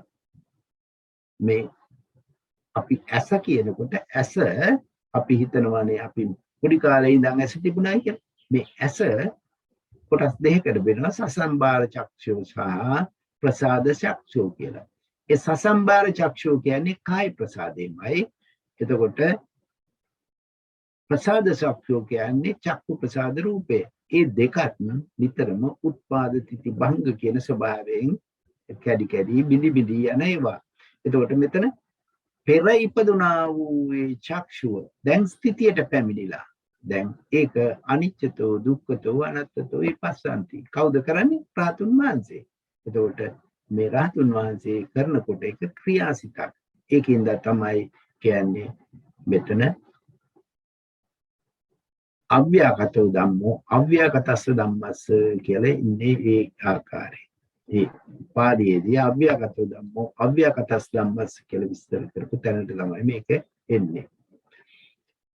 ඒ වගේම අරහං චක්කු මේ රූප ඊළඟට අරහං සෝතං අරහං ගානං රහතුන් වහන්සේගේ කනද රහතුන් වහන්සේගේ නාසය දිව කය ඊළඟට රූපේ සද්දේ ගන්ධේ රසේ පොට්ටබ්බේ මේ වර්ණ රූපේ ගන්ධ රූපේ රස රූපේ පොට්ටබ්බ රූපේ මේවා අනිච්චතෝ දුක්ඛතෝ විපස්සන්ති. අනිත්‍ය දුක්ඛ අනාත්ම වශයෙන් රහතුන් වහන්සේ ඒක විදර්ශනා කරනවා. එතකොට උපදින්නේ ක්‍රියාසිතක්.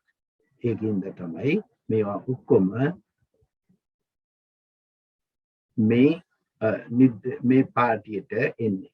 කියන්නේ අව්‍යාගතෝ ධම්මෝ අව්‍යාගතස්ස. ඊට පස්සේ රූපං දිබ්බේන චක්කුණා පස්සති. රූපය වර්ණ රූපය රහතුන් වහන්සේ දිබ්බ චක්ෂුවෙන් දකිනවා. එතකොට වර්ණ රූපය කියන්නේ අව්‍යාගත ධර්මයක්. දිබ්බ චක්කුවෙන් දකිනවා. දිබ්බ චක්කුවෙන් දකිනවා කියන්නේ ඒ රහතුන් වහන්සේට පංචම ධානික අභිඥා ක්‍රියාසිතක් උපදිනවා. ඒකත් අව්‍යාගත ධර්මයක්. සද්දං සද්දය සද්ද කියන්නේ සද්ද රූපය අව්‍යාගත ධර්මයක්. දිබ්බාය සෝත සුනාති දිබ්බ සෝත ඥානය ඒකත් පංචම ධානික අභිඥා ක්‍රියාසිත රහතුන් වහන්සේගේ. එතකොට අපි අව්‍යාගත ධර්මයේ බව තේරුම් ගත්තා. ඒ වගේම තමයි රූපායතනං. දැන් බලන්න මෙතන ඉඳන් විස්තර කරන්න ඇති. මේ රූපායතනං කියන්නේ වර්ණ රූපය. අපි සාමාන්‍ය රහතන් වහන්සේ චක්කු විඤ්ඤාණස්ස මේක රහතුන් වහන්සේෙන් වෙන්න ඕනේ නෑ. ඕනම කෙනෙකුට රූපායතනේ වර්ණ රූපේ ඇහෙන් දකිනවා. ඇහෙන් දකිනකොට පහළ වෙන්නේ අව්‍යාගත ධර්මයක්. චක්කු විඤ්ඤාණය කියන අව්‍යාගත ධර්මයට. ශබ්දායතන සද්දේ ඇහෙනකොට සෝත විඤ්ඤාණය. මෙතන මේක අව්‍යාගත ධර්මයකින් අව්‍යාගත ධර්ම උපදින හැටි. හැබැයි මේ අත්‍තිප්‍රත්‍ය ශක්තියෙන්. ඒ කියන්නේ රූපායතනය උත්පාද තිති ක්ෂණ ත්‍රයට පැමිණියා වූ මේ ධර්මයේ අත්ති ස්වභාවයෙන් යුක්තව මේ ධර්ම වලට උපදින ස්වභාවය. මේක මං හිතන්නේ තේරෙන්න ඇති නේද? මේක ඊටාම ගැඹීරව යනවා. බෑ හොඳට සියුම් තේරුම් ගන්නම ඕන. ඊළඟට තියෙනවා පච්චා ජාතා විපාක අභ්‍යාගතා කිරියා අභ්‍යාගතා කුරේජත් ඉමස්සකාය සතිපත්.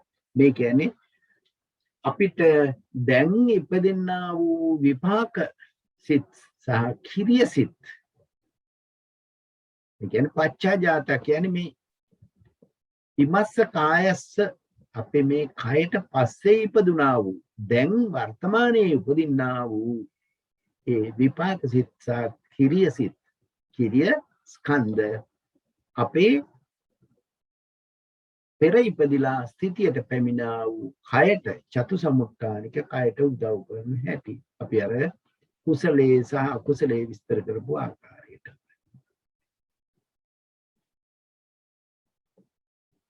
එතකොට මෙතන පසුව උපදනා වූ විපාක කිරිය සිත් පළමුව හටගෙන තිබුණු මේ ශරීරයට ශරීරය කියනකොටම ශරීරය කතා කරන්න චතුද තිජ චතුජ කයට. දැන් ඇයි තිජ චතුජ විතරක් මෙතන ලිව්වේ? කාට හරි කියන්න පුළුවන්ද ඒක තේරෙන්න? කබලින්ක ආහාර වලින් පස්සේ තමයි චතුත එන්නේ. ඒට ඉස්සර තියෙන ඍතුජයි කය. ඒක නිසා. ඒකජ කයයි ද්විජ කයයි කියලා මෙතන ලිව්වේ නැත්තේ. ඒකේ ආහාර එන්නේ නැහැනේ ඒකයි. ආහාරය එන්නේ තිජකයට පස්සේ. ආහාර එන්නේ තිජකයට පස්සේ. හැබැයි මෙතන මේ තිජ චතුජ කියන එක පාවිච්චි කරලා තියෙන්නේ පංචෝකාරයේදී චතුදමයි පවතින්නේ. පංචෝකාරයේ කාම භවයේ චතුද පවතින්නේ, රූප භවයේ තිජකයයි පවතින්නේ. අන්නේ කාර්ය ප්‍රකට කරන්න තමයි බෑ තියෙන්නේ. ඒ කියන්නේ බ්‍රහ්මයින්ට රූපාවචර බ්‍රහ්මයින්ට තිජකයයි තියෙන්නේ, චතුරිකයක් ඉන්න ක්‍රමයක් නැහැ. ඒගොල්ලෝ ආහාරික කයක් නැහැ. ඒගොල්ලන්ට ආහාරය ගන්නේ නැති නිසා මේ චතුජ ස්වභාවයේ තියෙන්නේ පංචෝකාරයේ ආහාර ගන්න පුද්ගලයන්. ඒකින්ද ඒක ප්‍රකට කරන්න තමයි මේ ටික දාලා තියෙන්නේ. චතු සමුට්ඨානික රූපකය කියලා අපි නිතරම පාවිච්චි කරන්නේ මේ පංචෝකාරයේ ඉන්න පුද්ගලයාගේ කෑම විදිහට ගන්න අයගේ ස්වභාවය. එතකොට මෙතන පස්වෙනි එකේ තියෙනවා ආහාර. ආහාර අත්ති. ඒතර අත්තිපත්තේ ආහාර අත්ති කියලා. ආහාර ස්වභාවයත් අත්ති ස්වභාවයට විස්තර කරනවා. එතකොට විස්තර කරන්නේ අර කබලින්කාර ආහාරයේ විදිහටම. කබලින්කාරෝ ආහාරෝ ඉමස්ස කායස්ස අත්තිපච්චේන පච්චයෝ. මේ ආහාර ප්‍රත්‍යයේදී විස්තර කරපු එකේම රූප ආහාරය විතරක් ගන්න. මේ රූප ආහාරය ඒ කියන්නේ කබලින්කාර ආහාරෝ. ඒ කබලින්කාර ආහාරය නමති ආහාර ඕජාව. මේ කබලින්කාර ආහාරෝ කියන්නේ ආහාරයේ පවතිනා වූ ඕජා ස්වභාවය. ඕජා කියන රූපය. ඒක වර්තමානයේ ස්ථිතියට පැමිණෙනා වූ ඒ ඕජා ස්වභාවය උදව් කරන්නේ ඉමස්ස කායස්ස අත්තිපච්චේන පච්චයෝ.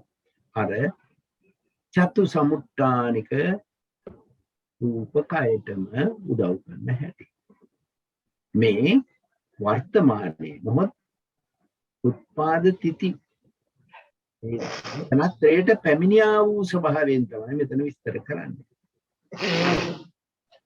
මේකේ අර මුල ප්‍රත්‍ය ස්වභාවය හොඳට දැනගත්තේ නැත්නම් ටිකක් අමාරුයි අපිට මේක තේරුම් ගන්න. අපි බලමු ඊළඟට මේ ඉන්ද්‍රිය අත්ති. ඉන්ද්‍රිය අත්ති කියන්නේ කොහොමද කියලා. ඉන්ද්‍රිය අත්ති වලදී මතකද රූප ජීවිතේන්ද්‍රිය කියලා අපි කතා කරා. රූප ජීවිතේන්ද්‍රයන් කටත්තා රූපාණං අත්තිපච්චේන පච්චයෝ. රූප ජීවිතේන්ද්‍රය නිතරම කර්මජ රූපයක් තමයි. කර්මජ රූපයක්නේ. රූප ජීවිතේන්ද්‍රය නැතුව කර්මජ රූප පවතින්නේ නැහැ. මේ රූප ජීවිතේන්ද්‍රය කියන එක ඊටාම බලවත්. රූප ජීවිතේන්ද්‍රය නැසී යාමම තමයි අපේ කය නැසී යාම. එතකොට මේ රූපකය නැසී යන පළවෙනි අවස්ථාවේ මේ ජීවිතේන්ද්‍රය නමුත් රූප ජීවිතේන්ද්‍රය නැසී යනවා. නාම ජීවිතේන්ද්‍රයට මොකද වෙන්නේ? නාම ජීවිතේන්ද්‍රය තවත් තැනක ඒ ජීවිතේන්ද්‍රය චෛතසිකයේ වශයෙන් තවත් තැනක උත්පාද ක්ෂණයේදී ඇති වෙනවා. මේ රූප ජීවිතේන්ද්‍රය තවත් වෙනත් තැනක රූපකයක් අල්ලාගෙනම තමයි ඇති වෙන්නේ. රූප ජීවිතේන්ද්‍රයන් කටත්තා රූපාණ මේ කර්මජ රූප වලට අත්තිපත්‍ය උදව් කරනවා. ඒ කියන්නේ රූප ජීවිතේන්ද්‍රයේ ඇති බව කියන එකම තමයි කර්මජ රූප වලට අත්තිපත්‍යයෙන් උපකාර කරන බව. අර ඇති බව කියන ලක්ෂණයම පැහැදිලි කරන්න මේක ඉන්ද්‍රිය ප්‍රත්‍යයේදී මේක හොඳට අපි විස්තර කරා. ඉන්ද්‍රිය කියනකොටම අපි දෙකක් ගත්තා. එකක් නාම ඉන්ද්‍රිය, අනික රූප ජීවිතේන්ද්‍රිය. නාම ජීවිතේන්ද්‍රිය සහ රූප ජීවිතේන්ද්‍රිය. මෙතන කතා කරන්නේ රූප ජීවිතේන්ද්‍රිය. මේක පවතින්නේ රූපස්කන්ධය තුල. නැත්තම් අපි දන්නවනේ හැම වෙලාවෙම දසක කලාපයක් කියනකොට අපි කියනවා චක්කු දසකය කියනකොට සුද්ධාෂ්ටකයයි චක්කු ප්‍රසාද රූපයයි ජීවිතේන්ද්‍රිය රූපයයි. ජීවිතේන්ද්‍රිය රූපෙන් තමයි අර ජීවිත පැවැත්ම පෙන්වන්නේ.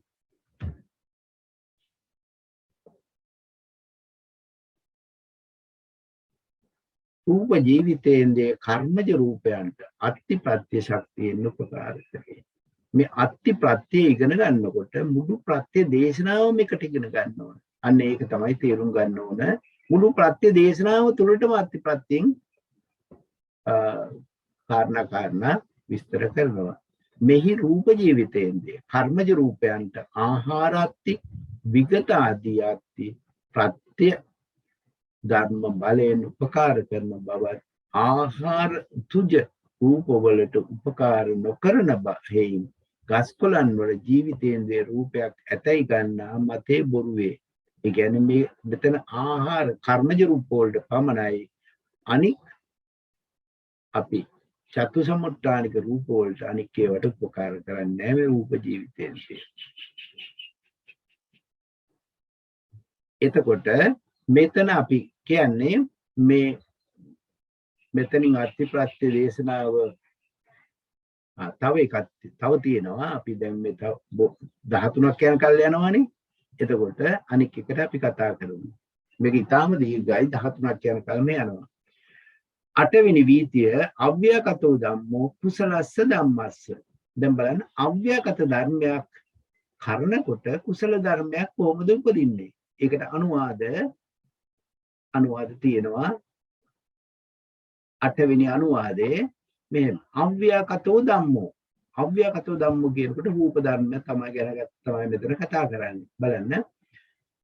පුරේ ජාතං සික්ඛා පුතජ්ජනාවා චක්කුං. පුරේ ජාතං සික්ඛාවා පුතජ්ජනාවා චක්කුං. මේ කියන්නේ මොකද්ද? ශේක්ෂණගේ හා පුතජ්ජනයන්ගේ ඒ පෙර ඉපදුනා වූ චක්ෂුව. ඒ කියන්නේ අපි මධ්‍යමායස්ක චක්කු ප්‍රසාදේ මොකද කරන්නේ? අනිච්චතෝ දුක්ඛතෝ විපස්සන්ති.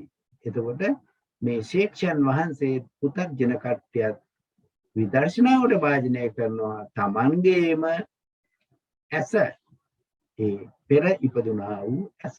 ඒක තමයි. එතකොට ඇස කියන්නේ අව්‍යකත ධර්මයක්, ලැබෙන්නේ කුසල ස්කන්ධයක්. ඇයි මේ සික්ඛාවා පුතග්ජනාවා විපස්සන්ති අනිච්ච දුක්ඛ අනාත්ම වශයෙන් දර්ශනා කරන කුසල සිතක් උපදිනවා. ඒ විදිහටම තමයි සෝතංගානං ජීවං කායේ රූපං සද්දේ ගන්ධේ රසේ පොට්ටබ්බේ වත්තු. මේ ටික ඔක්කොම අව්‍යාකත ධර්ම. වත්තු කියන්නේ හෘද වස්තු රූපය. හෘද වස්තු රූපයත් අපිට අනිච්චතෝ දුක්ඛතෝ අනත්ත විපස්සන්ති ඒ විදිහට තමයි විස්තර කරන්නේ. මේ බාහිර රූප ටික රූපේ සද්දේ ගන්ධේ මේ වෙලාවේ එන්නේ අව්‍යාකත ධර්මයකින් කුසල ධර්මයක් උපදින හැටි තමයි මේ විස්තර කරන්නේ. අහන්න පුළුවන් අත්‍යප්‍රත්‍යයේ අව්‍යාකත ධර්මයෙන් කුසල ධර්මයක් උපදින්නේ කොහොමද? මෙන්න මේ වීති පාඨයෙන් තමයි විස්තර කරන්න ඕනේ. ඊට පස්සේ තවත් තියෙනවා රූපං දිබ්බේන චක්කුණා පස්සන්ති. ඒ කියන්නේ මේ සෙක්ඛාවා පුතග්ජනා ඒ ශේක්ෂණ වහන්සේ හා පුතග්ජනයන් පංච අභිඥාලාභියෙකුට රූපය දිබ්බේන චක්කුණා පස්සන්ති. ඒ ඈත තියෙන රූප දකින්න පුළුවන්. ඒ දැකීම කියන ලක්ෂණය දිබ්බේන චක්කුණා පස්සන්ති අනිච්ච දුක්ඛ විපස්සන්ති. මෙතන තියෙන කුසලස්ස ධම්මස්ස. මෙතන දිබ්බේන චක්කුණා පස්සන්ති කියන්නේ මේ දිබ්බ චක්කු ඥානය. ඒ කියන්නේ කුසල පංචාභිඥා ඥානය. එයාලා දකිනවා රූප, ශබ්ද, ගන්ධ ආදී ඒ ධර්ම. එතකොට දකින්නකොට ඒ දකින්න සිත කුසල සිතක්. පංචාභිඥා කුසල සිත. දකින්නේ අව්‍යාකත ධර්මයක්. අන්න ඒකින්ද තමයි අව්‍යාකතෝ ධම්මෝ කුසලස්ස ධම්මස්ස කියලා ඉන්නේ. ඊට පස්සේ සේකයන් වහන්සේ තමන්ගේ කන, නාසය, දිව, ශරීරය ඒවා අනිත්‍ය දුක්ඛ අනාත්ම භාවයෙන් විදර්ශනා කරනකොටත් එන්නේ මේ විදිහටම අව්‍යාකත ධර්මයක් විදර්ශනාවට භාජනය කරනවා, කුසල ධර්මයක් උපදිනවා. මේ කාරණේ පොඩ්ඩක් තේරුම් ගන්න. සෑම නාම රූප ධර්මයක්ම ලක්ෂණ රස පච්චුප්පට්ඨාන පදට්ඨාන ආකාරයෙන් දක්වා ඇත්තේ. මේක විසුද්ධි මාර්ගයේදී විස්තර කරනවා. ඕනම ධර්මයක් ලක්ෂණ රස පච්චුප්පට්ඨාන පදට්ඨාන ආකාරයෙන් පෙන්වුම් කරනවා. විසුද්ධි මාර්ගයේ කරපු කෙනෙකුට මේක දකින්න පුළුවන්. ඇයි එහෙම කළා තියෙන්නේ? මේ විදර්ශනාවට භාජනය කරන්න. ඒ ධර්මය විදර්ශනාවෙන් දැකීමට තමයි මේ ස්වභාව ලක්ෂණයන් හැඳින ගන්න තමයි ඒ කාරණේ තියෙන්නේ. විදර්ශනාවේදී තියෙනවා ඒ පරිඥා ස්වභාවය, දැකීම කියන ස්වභාවය ඒ ලක්ෂණ ආකාරයෙන් තමයි දකින්නේ. මේ කාරණේ මේ විදිහට විස්තර කරන්නේ ඊළඟ වීති පාඩියට ගියොත් අව්‍යාකතෝ ධම්මෝ අකුසලස්ස ධම්මස්ස. මේ අව්‍යාකත ධර්මයකින් කොහොමද අකුසල ධර්මයක් උපදින්නේ? මේ අත්තිපත්ති ශක්තියෙන්. දැන් මේක බලන්න, අපි මේක තේරුම් ගන්න බලන්න. අව්‍යාකත ධර්මයක් අපි කියමු ඇස. මෙතන ඊළඟට ගියාම පේනවා. මේ කියන්නේ පුරේ ජාතං චක්කු. මේ අපි පෙර ඉපදිලා දැන් අපිට පවතිනා වූ ඇස අපිට පුළුවන් ආස්වාදනය කරන්න, අභිනන්දනය කරන්න. ඒ කියන්නේ මේ මගේ ඇස ඊටාම් මට හොඳට පේනවා. මගේ ඇස අනික් අයට ඇසට වැඩිය හොඳයි. මේ තං රාගෝ උපජ්ජති, දිට්ඨිං උපජ්ජති, විචිකිච්ඡා උපජ්ජති, උද්ධච්චං උපජ්ජති. මේ අකුසල ධර්ම ඔක්කොම උපදින්න පුළුවන් තමන්ගේ ඇස මුල් කරගෙන. එතකොට අව්‍යාකත ධර්මයක් අරමුණු කරගෙන ඔන්න අකුසල ධර්ම උපදින හැටි. ආස්වාදනය කරනවා, අභිනන්දනය කරනවා. රාගය, දිට්ඨිය, විචිකිච්ඡාව මේ වගේ අකුසල ධර්ම උපදිනවා. ඒ වගේම වත්තුම්, තමන්ගේ හෘද වස්තුව අපි තමන්ගේ හෘද වස්තුව ආස්වාදනය කරනවා. මගේ හෘද වස්තුව කියලා ඒ හෘද වස්තුවේ ස්වභාවය ආස්වාදනය කරනවා නම් යම් කෙනෙක් ඒකෙන් අකුසල ධර්ම උපදිනවා. එහෙමනම් මොකද්ද කරන්න ඕනේ? හෘද වස්තුවත් අනිත්‍ය දුක්ඛ අනාත්ම වශයෙන් ඒ හෘද වස්තුවේ ලක්ෂණ රස පච්චුප්පට්ඨාන පදට්ඨාන ආකාරයෙන් හෘද වස්තුව හැදලා තියෙන්නේ කාය දසක, වස්තු දසක, භාව දසක ආකාරයෙන් ඒ රූප ධර්ම වල අනිත්‍ය දුක්ඛ අනාත්ම භාවයෙන් මෙනෙහි කරන පුජ්‍යලයට අකුසල ධර්ම නෙවෙයි උපදින්නේ, එතන කුසල ධර්ම. අන්න ඒක තමයි. මේ අකුසල ධර්ම උපදින්නේ ආස්වාදනය කිරීම. 10 වෙනි වීතිපාළියේදී කියන්නේ කුසලෝච අව්‍යාකතෝච ධම්මෝ. කුසල ධර්මයක් සහ අව්‍යාකත ධර්මයක් එකතු කරගෙන උපදින්නේ කුසල ධර්මයක්. දැන් බලන්න මේක. කුසල ධර්මයයි අව්‍යාකත ධර්මයයි එකට අරගෙන කුසල ධර්මයක් උපදින ආකාරය. මෙතන මේක විස්තර කරනවා. මේ වගේම පදයක් දුන්නොත් එහෙනම් විස්තර කරන්න මේක ටිකක් හරි අමාරුයි. මේක තේරුම් ගන්න ඕන. සහජාත අත්ති, පුරේජාත අත්ති කියන දෙකෙන්ම ගන්නවා. සහජාත අත්ති වෙනකොට සහජාතෝ කුසලෝ ඒකෝ කන්දෝ වත්තුච්ච. එතකොට සහජාතව උපදනා වූ ඒ කුසල ධර්මත් වත්තුවත් කන්දෝච්ච වත්තුච්ච තින්නනම් කන්දානම් අත්තිපච්චේනවා. ස්කන්ධ තුනට ඒ සහජාතව ඉපදුනා වූ ඒ කුසල ස්කන්ධයත් ඒ මොහොතේම උපදුනා වූ වස්තුවත් හෘද වස්තුවත් උත්පාද තිති භංග ආකාරයෙන් යන්නේ ඒ ඉපදී ස්ථිතියට පැමිණා වූ ඒ ධර්ම වලින් තින්නානම් කන්දාන ස්කන්ධ තුනකට අත්තිපච්චයෙන් පච්ච. ඒ වගේම මෙතෙන්දී තයෝ කන්දා වත්තු ඒකස්ස කන්දස්ස වස්තුවත් අරගෙන මේ විදිහට. ඊළඟට ද්වේ කන්දා වත්තු දින්නානම් කන්දාන අර විදිහටම විස්තර කරනවා. ඊළඟට අකුසලෝච අව්‍යාකතෝස ධම්මෝස. අකුසල ධර්මයක් අව්‍යාකත ධර්මයක් එකට අරගෙන අකුසල වූ ධර්මයක් අව්‍යාකත ධර්මයක් එකට අරගෙන අත්තිපච්ච උපදින්නේ අව්‍යාකත සම්මස්ස. අව්‍යාකත ධර්මයක් උපදින ආකාරය. දැන් බලන්න මෙතන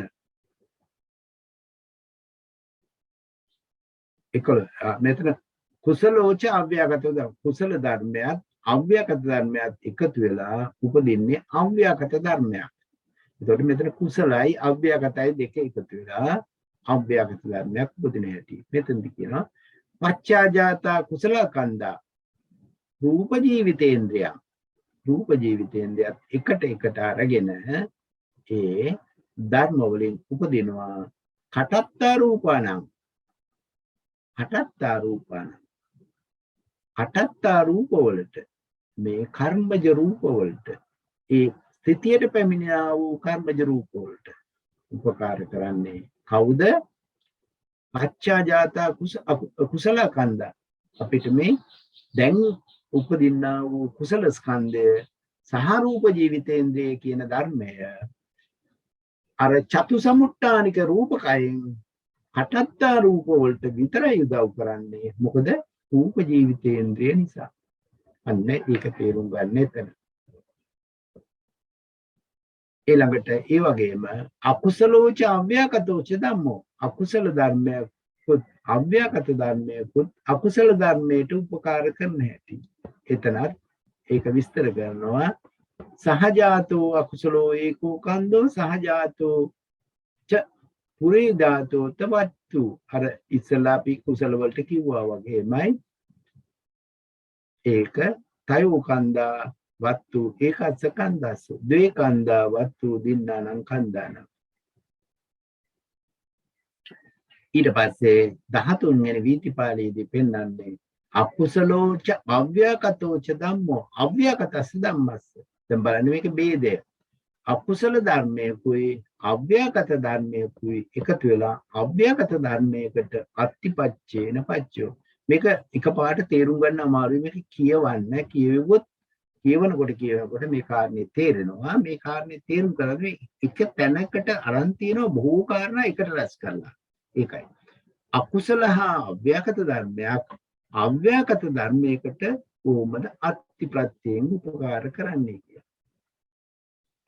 ඒකේ අනුවාදයේ සහජාත අත්ති ස්වභාවයත් පච්චාජාත අත්ති ස්වභාවයත් ආහාර අත්ති ස්වභාවයත් ඉන්ද්‍රියාස්ති ස්වභාවයත් කියන මේ හතර ආකාරයෙන් මේක විස්තර කරනවා. එතකොට මේ කාරණේ අර කුසල පැත්තේ කිව්වා වගේම සහජාත අකුසල කන්දා මහා භූතාච අකුසල ස්කන්ධයද මහා භූතද කියන එකතු වෙලා චිත්ත සමුත්ථාන රූප වලට උපකාර කරන හැටියට ඒක තමයි සහජාතති. ඊළඟට පච්චාජාත අකුසල කන්දා රූප ජීවිතේන්ද්‍රය. ඒක කියන්නේ පච්චාජාත අත්ති ස්වභාවය.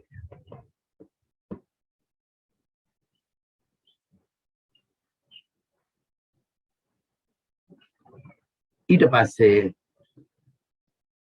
අර ඉස්සෙල්ලා අපි විස්තර කළේ විදිහටම ආහාරාත්ති ඉන්ද්‍රියාස්ති කියන දෙකත් ඒ විදිහටම විස්තර කරන්න ඕන අර කුසල පක්ෂේ විස්තර කරපු ආකාරයට.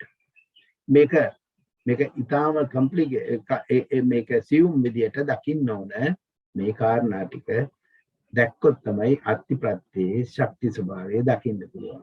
එතකොට මෙතන මේ සියලු ධර්ම ස්වභාවය අපි දකින්නේ මේ නාම රූප ධර්මයන් නානා ප්‍රත්‍යශක්තියින්ගෙන් පහළවීමත් පහළව බිඳෙමින් පවත්නා බව ඔවුන්ගේ අනිත්‍ය ආදී ස්වභාවය විදසුන් නුවණින් දැන ශාන්ත නිවන් සුව ලැබේවායි කියලා මේ ස්වාමීන් වහන්සේ දේශනාව අවසන් කරනවා. එතකොට මෙතන අපි මේ ශක්තියෙන් බලන්නේ එක ශක්තියක් විස්තර කරන තැන ප්‍රත්‍ය ශක්තිය බොහෝ ප්‍රත්‍ය ශක්තියින් ගැන කතා කරනවා. ඒ කියන්නේ එකම කාරණයක් සිද්ධ වෙනකොට එක ප්‍රත්‍ය ශක්තියකින් නෙවෙයි සිද්ධ වෙන්නේ. බොහෝ ප්‍රත්‍ය ශක්තියින් එකතු වෙලයි සිද්ධ වෙන්නේ. අපි මේ ප්‍රත්‍ය දේශනාව ඉගෙන ගන්නකොට ඒ ප්‍රත්‍ය ශක්තියේ තියෙන විශේෂ ස්වභාවය ගන්නකොට ඒක ප්‍රකට කරනවා. අන්න ඒ ප්‍රකට කිරීම තමයි මෙතන පෙන්වන්නේ. හැබැයි ප ဋ ාණ දේශනාවට යන්න ප ဋ ාණ දේශනා ප ဋ ාණ ප්‍රකරණෙතුමට ගියාම පේනවා ඔය ප්‍රත්‍ය ශක්තියින් එකක් වෙන අවස්ථාව, ප්‍රත්‍ය ශක්තියින් දෙකක් යෙදෙන අවස්ථාව, තුනක් යෙදෙන අවස්ථාව, හතරක් යෙදෙන අවස්ථාව, ওই විදිහට ප්‍රත්‍ය ශක්තියින් බොහෝ ගාණක් පෙළ ගැස්සිලා යෙදෙන ආකාරය පෙන්වු කරනවා. ඒකට කියන සංඛ්‍යා වාර කියලා. ඒ සංඛ්‍යා වාර මම හිතන්නේ ඉදිරියේදී ස්වාමින් වහන්සේ දේශනා කරයි ඒ සංඛ්‍යා වාර විදියට. දැන් මේ ප්‍රත්‍ය ශක්තිය ගැන මේ ප්‍රත්‍ය ගැන ප්‍රශ්න තියෙනවා නම් කරුණාවෙන් අහන්න.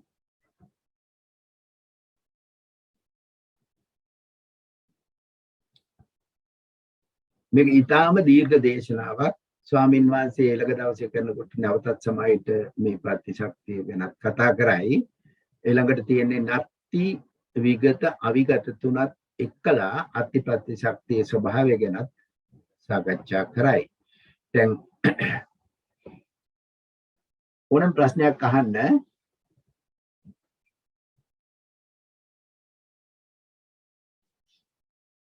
සරණයි සර්. ඉන්ද්‍රිය එක පොඩ්ඩක් විස්තර කරන්න පුළුවන්ද සර්? ඉන්ද්‍රිය ශක්තිය ඉන්ද්‍රිය අතිපත්‍ය ශක්තියද? එහෙමයි සර්. ඒක මම යන්නම් ඉන්ද්‍රිය ප්‍රත්‍ය දේශනාවටම යන්නම්. එතකොට ඉන්ද්‍රිය ප්‍රත්‍ය දේශනාවේදී ඉන්ද්‍රිය ප්‍රත්‍ය දේශනාවෙන් මෙතෙන්ට ගන්නේ ජීවිතේන්ද්‍රිය කියන එක විතරයි. අනික් ඒවා ටික ගන්නෙ නැහැ. අපි බලමු මේ ඉන්ද්‍රිය ප්‍රත්‍ය ශක්තිය ඒ කොහොමද විස්තර කරලා තියෙන්නේ කියලා.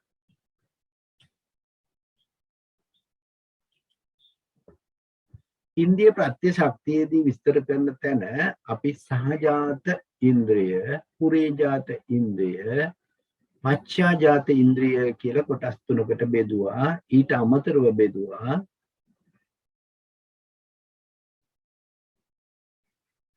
මේ ඉන්ද්‍රිය ප්‍රත්‍ය ශක්තිය.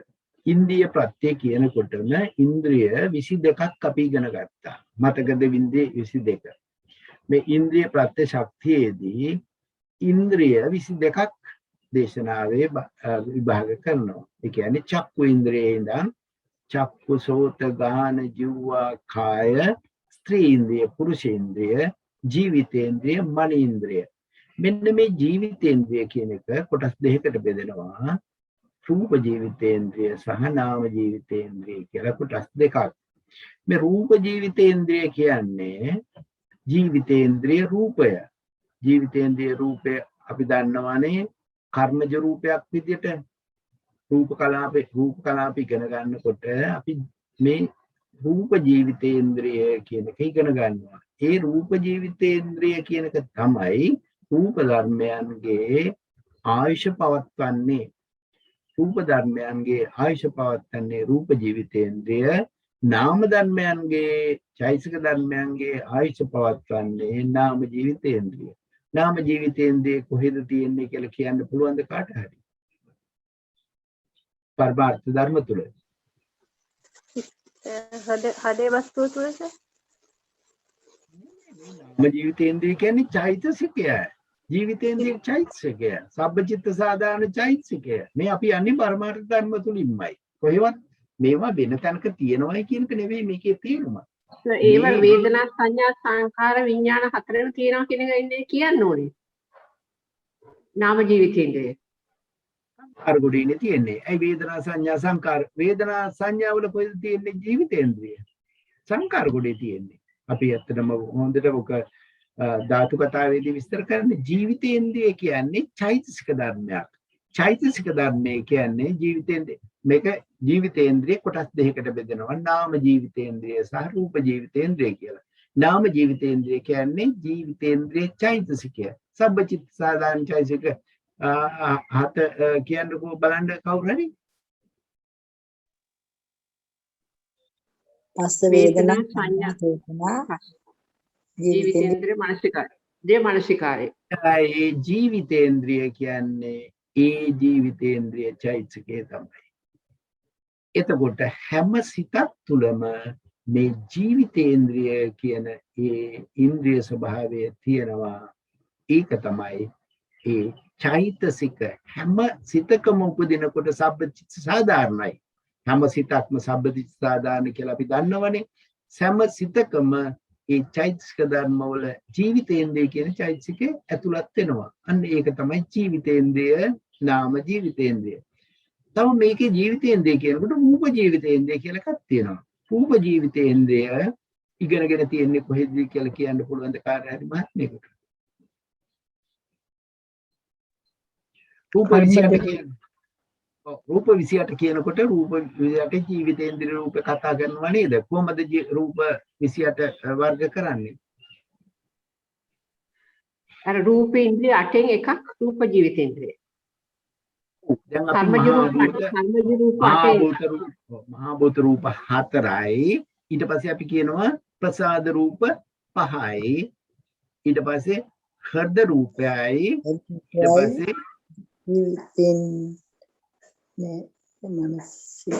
රූපයයි භාව රූප 2යි ජීවිතේන්ද්‍රිය රූපයි. අන්නේ ජීවිතේන්ද්‍රිය රූප කියන්නේ රූප ජීවිතේන්ද්‍රිය. ඒ රූප ජීවිතේන්ද්‍රිය හැම කර්මජ රූපයකම පවතිනවා. කර්මජ රූපයක් පවතින්න නම් ජීවිතේන්ද්‍රිය කියන්නේ රූප ජීවිතේන්ද්‍රිය පවතිනවා. අපි බලමු මේක ඉදිරියට ගිහිල්ලා. ඒ කාරණේ අපිට මේ ඉන්ද්‍රිය 22 අපි උගන්වනවා විභංගයේදී ඉන්ද්‍රිය විභංගයේ ඊතාම ගාම්භීරව. ඊට පස්සේ ප ဋ ාණයේදී මේ ප ဋ ාණ ඉන්ද්‍රිය ප්‍රත්‍යයේදී අපි විස්තර කරනවා. එතකොට කියනවා මේ නාම ජීවිතේන්ද්‍රියෝ විස්තර කරන තැන කියනවා ජීවිත මන සුඛ සෝමනස්ස දුක්ඛ දෝමනස්ස උපේක්ඛා සද්දා විරිය සති ඒකාග්‍රතා ප්‍රඥා අනඤ්‍යතඤ්ඤස්සාමිති අඤ්ඤේන්ද්‍රිය අඤ්ඤතාවී ඉන්ද්‍රිය 15යි. මේ ජීවිතය මෙතන ජීවිතය කියන්නේ නාම ජීවිතේන්ද්‍රිය. කියන්නේ අර කියපු චෛතසිකය. ඊළඟට මේ 15 8කට සංග්‍රහ වේ කියලා මෙතන කියනවා 15 8කට බෙදෙන හැටි. රූප ඉන්ද්‍රියෝ. රූප ඉන්ද්‍රියෝ කියන තැන කියනවා චක්කු සෝත ගාන ජීවා කාය ඊළඟට ජීවිතේන්ද්‍රිය 8යි. ආයසරයක් ජීවිතේන්ද්‍රියක් දාලා තියෙනවා. එතන රූපයන්ට ජීවිතේන්ද්‍රිය මෙන්න මේක තමයි රූප ජීවිතේන්ද්‍රිය. ඒකට කියනවා රූප ජීවිතේන්ද්‍රිය. එතකොට මේක දෙකක් කියලා නෙවෙයි දාන්නේ. මේ ඉන්ද්‍රිය දේශනාවේදී එකටම දාලා තියෙන්නේ නාම රූප දෙකම එකට තියෙන එක අවස්ථාවක් හොඳට පැහැදිලි කරන්න පුළුවන්. ඒක තුල දෙකක් තියෙනවා. එකක් නාම ජීවිතේන්ද්‍රිය, අනික රූප ජීවිතේන්ද්‍රිය. මේක රූප ධර්මයක්. රූප අර 28 අපි රූප හොඳට ඉගෙන ගන්න ඕනේ. රූප 28 පිළිබඳව ભેද ධම්මසංගණියේදී එන බෙහෙද හොඳටම ඇති. ධම්මසංගණියේදී රූප කොටාසේ හරියට කරොත් මේ සියල්ලම පිටිගෙන ගන්න පුළුවන්. ඇත්තම ධම්මසංගණියේ නැවත ඉගෙන ගත්තා කියන එකේ කිසිම වරදක් නැහැ. ඒ ඉගෙන ගන්න. මොකද සියලු ධර්ම වලට මූල ස්වභාවය තෙන්දී පෙන්වන්නේ. ඊට පස්සේ අපි බලමු රූප ජීවිතේන්ද්‍රිය කොහොමද උපකාර කරන්නේ. රූප ජීවිතේන්ද්‍රිය උපකාර කරන්නේ එකම එක දෙයකට. මොකටද?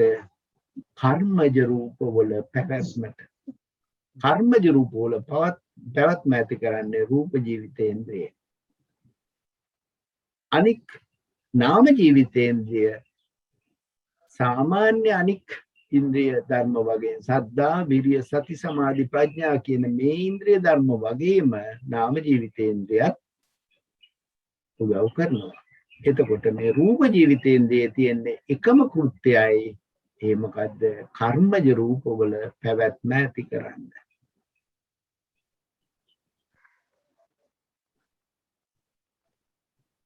ඒක පැහැදිලිද? හොඳටම පැහැදිලි තේරුම් ගන්න. වෙනත් මහත්මයෙකුට ප්‍රශ්නයක් තියෙනවා නම් කරුණාවෙන් අහන්න.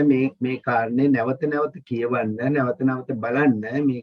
මේක ඊටාම ගැඹීරයි මේ අත්‍යප්‍රත්‍යයේ තියෙන ස්වභාවය.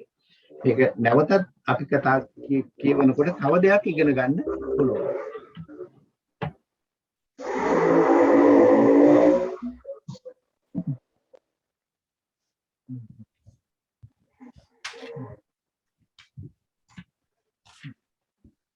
තව ප්‍රශ්නයක් මොනවා හරි තියෙනවා නම් අහන්න. නැත්නම් අපි දේශනාව අවසන් කරමු. තෙරුවන් සරණයි සර්. 9වෙනි වීති පාඨයේ ටිකක් අර හෘදේ වස්තුව දැන් දෙකක තියෙනවා නේද? නවවෙනි එකේ හෘද වස්තුව දැන් දෙකක මේ තියෙනවා නේද සර්? වස්තු රූපේ 9 නේද? ඉන්න බලන්න. ඒ 9 සර් 9වෙනි එකේ දැන් අර හෘදේ වස්තුව අරබයා ආස්වාදනය අභිනන්දනය ඇති වෙන එකක්. ඒකම යටින් තියෙනවනේ වත්තු අකුසලානං කන්දානං අත්තිපච්චේන පච්චයෝ කියලා එකකුත් තියෙනවනේ සර්. ඔව් හරි. දැන් අර එතනදී හෘදේ වස්තුව අනිත් ඉන්ද්‍රියයන් චක්ෂුරාදී ඉන්ද්‍රියයන් එක්කත් ගන්නවා වෙනමත් වත්තු ගන්නවා නේද සර්? හරි. එතකොට මේ අව්‍යාගතෝ ධම්මෝ අකුසලස්ස ධම්මස්ස කියන කෙන්නේ අහන්නේ නේද? එතකොට එහෙමයි සර්. එහෙමයි. පුරේජාත චක්කු පුරේජාත චක්කු කියන තැන පුරේජාත වත්තු ගන්නවා. ඒකේ අන්තිම එක වත්තු අකුසලානං කන්දානං අත්තිපච්චේන පච්චයෝ. එතකොට මෙතන බලන්න පුරේජාත චක්කු ඒ පෙර ඉපදුනා වූ චක්ෂුව චක්කු ප්‍රසාදය අපි ආස්වාදනය කරනවා. ආස්වාදනය කරලා උපදවනවා අකුසල් සිත්. ඊළඟට වත්තු අකුසලානං කන්දානං අත්තිපච්චේන පච්චයෝ. මේද පුරේජාත අත්ති ප්‍රත්‍යයයි. ඒ කියන්නේ මේ පෙර ඉපදුනා වූ වස්තුව අකුසල ස්කන්ධයන්ට අත්තිපච්චේන පච්චය. ඒක ආස්වාදනය කරනවා, අභිනන්දනය කරනවා. මේ ආකාරයෙන් දකින්න එක. ඒකත් හෘද වස්තුව අභිනන්දනය කරනවා, ආස්වාදනය කරන ස්වභාවය තමයි එතන පැහැදිලි කරන්නේ. ඊට පස්සේ ඒකෙන් අකුසල් සිත් උපදවනවා. එතකොට එතන තැන් දෙකකම ඒක මේ එනවා නේද සර්? දැන් මුලදී අභිනන්දේ තන් රාගෝ මෙතන පොට්ටබ්බේ වත්තුං අස්සාදේති කියලා ඊට පස්සේ කියනවා දෝමනස් ඊළඟට වත්තු අකුසලානං කන්දානං අත්තිපච්චේන පච්චයෝ. මෙතන කියන්නේ වෙනත් කාරණයක්. මේ වත්තු අකුසලානං කන්දානං අත්තිපච්චේන පච්චයෝ කියනකොට මේ පුරේජාත අත්ති ප්‍රත්‍යය මේ අකුසල ස්කන්ධ අකුසල ස්කන්ධයන් මේ වස්තුව නිස්රේ කරගෙනමයි පහළ වෙන්නේ. නිස්රේ කරගෙන පහළ වෙන්නේ. වස්තු හෘද වස්තුව නිස්රේ කරගෙන මේ අකුසල ස්කන්ධ මනෝවිඤ්ඤාණ ධාතු වල කොටසක් නේද? මනෝවිඤ්ඤාණ ධාතු වල කොටසක් තමයි අකුසල ස්කන්ධ. ඒක එතන පහළ වීම තමයි එතන එකක් කරන්නේ. අනික අභිනන්දනය කිරීම තව කාරණයක්. මේක කුසල පක්ෂයේදී විස්තර කරලා තියෙනවා. ඒ ආකාරයටම තමයි කුසල පක්ෂයේදී විස්තර කරන්නේ. කුසල පක්ෂයේදී විස්තර එහෙමයි සර්. එහෙමයි කුසලානං කන්දානං කියලා එතන තියෙනවා. හැබැයි එතන වත්තු හරි සර්. එතනත් ඒ විදිහටම තියෙනවා සර්. එතනත් ඒ විදිහට තියෙනවා. මෙතන ගොඩක් විස්තර කරලා නැහැ. පින් සිදු වේවා. තෙරුවන් සරණයි. සරණයි.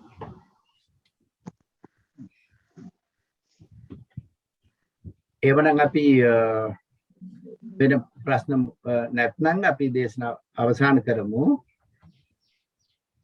කාට හරි වෙන ප්‍රශ්නයක් තියෙනවා නම් කරුණාවෙන් අහන්න. මේක දකින්න මේකේ විභාගයට නම් මේ වීතිපාලි දැනගන්නත් ඕන. වීතිපාලේ අනුවාදය දැනගන්න. මේ මුළු එකම ලියන්න කවදාවත් දෙන්නේ නැහැ. හැබැයි අමාරුයි. අව්‍යාකතෝ ධම්මෝ කුසලස්ස ධම්මස්ස කියන වීතියට අනුවාද ලියන්න කිව්වොත් කොච්චර අමාරුද? බලන්න කොච්චර අනුවාද දකින්න ඕනද කියලා. ඒක ඇතුළත දකින්න ඕනේ. ඇතුළත දකින්න නැතුව ඒක ලියන්න බෑ. ඒ තරමටම ඒක දිගට යනවා. ඒ කාරණේ එකක් දෙකක් ගත්තාම තමන් බලන්න තමන් තුලින්ම විමසන්න.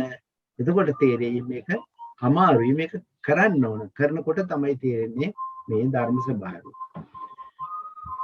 එhmenan සියලු දෙනාටම තෙරුවන් සරණයි. අපි දෙවියන්ට පින් දීලා සාකච්ඡාව අවසන් කරමු. ඊළඟ දවසේ ස්වාමීන් වහන්සේ අනික් පත්‍ය 3යි මේ පත්‍ය ගැනයි සාකච්ඡා කරයි. ආකාශත්තා ච බුම්මත්තා දේවා නාග මහිත්‍තිකා පුඤ්ඤන්තං අනුමෝදිත්වා චිරන් රක්칸තු සම්බුද්ධ ශාසනං. මහිත්‍තිකා පුඤ්ඤන්තං අනුමෝදිත්වා චිරන් රක්칸තු ආකාශත්තා චුම්මත්තා දේවානාගා මහිත්‍තිකා පුඤ්ඤං චිරං රක්ඛන්තු ත්වං සදාති ඉදම්මේ ඥාතිඤ්ඤං හෝතු සුඛිතා හොන්තු ඥාතයෝ ඉදම්මේ ඥාතිඤ්ඤං හෝතු සුඛිතා හොන්තු ඥාතයෝ ඉදම්මේ ඥාතිඤ්ඤං හෝතු සුඛිතා හොන්තු ඥාතයෝ ඉමිනා පුඤ්ඤ කම්මේන මාමේ බාල සමාගමෝ සතං සමාගමෝ හෝතු යාව නිබ්බානපත්ත්‍ය ඉදම්මේ පුඤ්ඤ කම්මං ආසමක්ඛ්‍යාවහං හෝතු සබ්බ දුක්ඛා පමුච්ඡතු සියලු දෙනාටම වහවහ ධර්ම ඥානය ලැබේවා. තෙරුවන් සරණයි. තෙරුවන් සරණයි. තෙරුවන් සරණයි. බොහොම පිං සර්. තෙරුවන් සරණයි.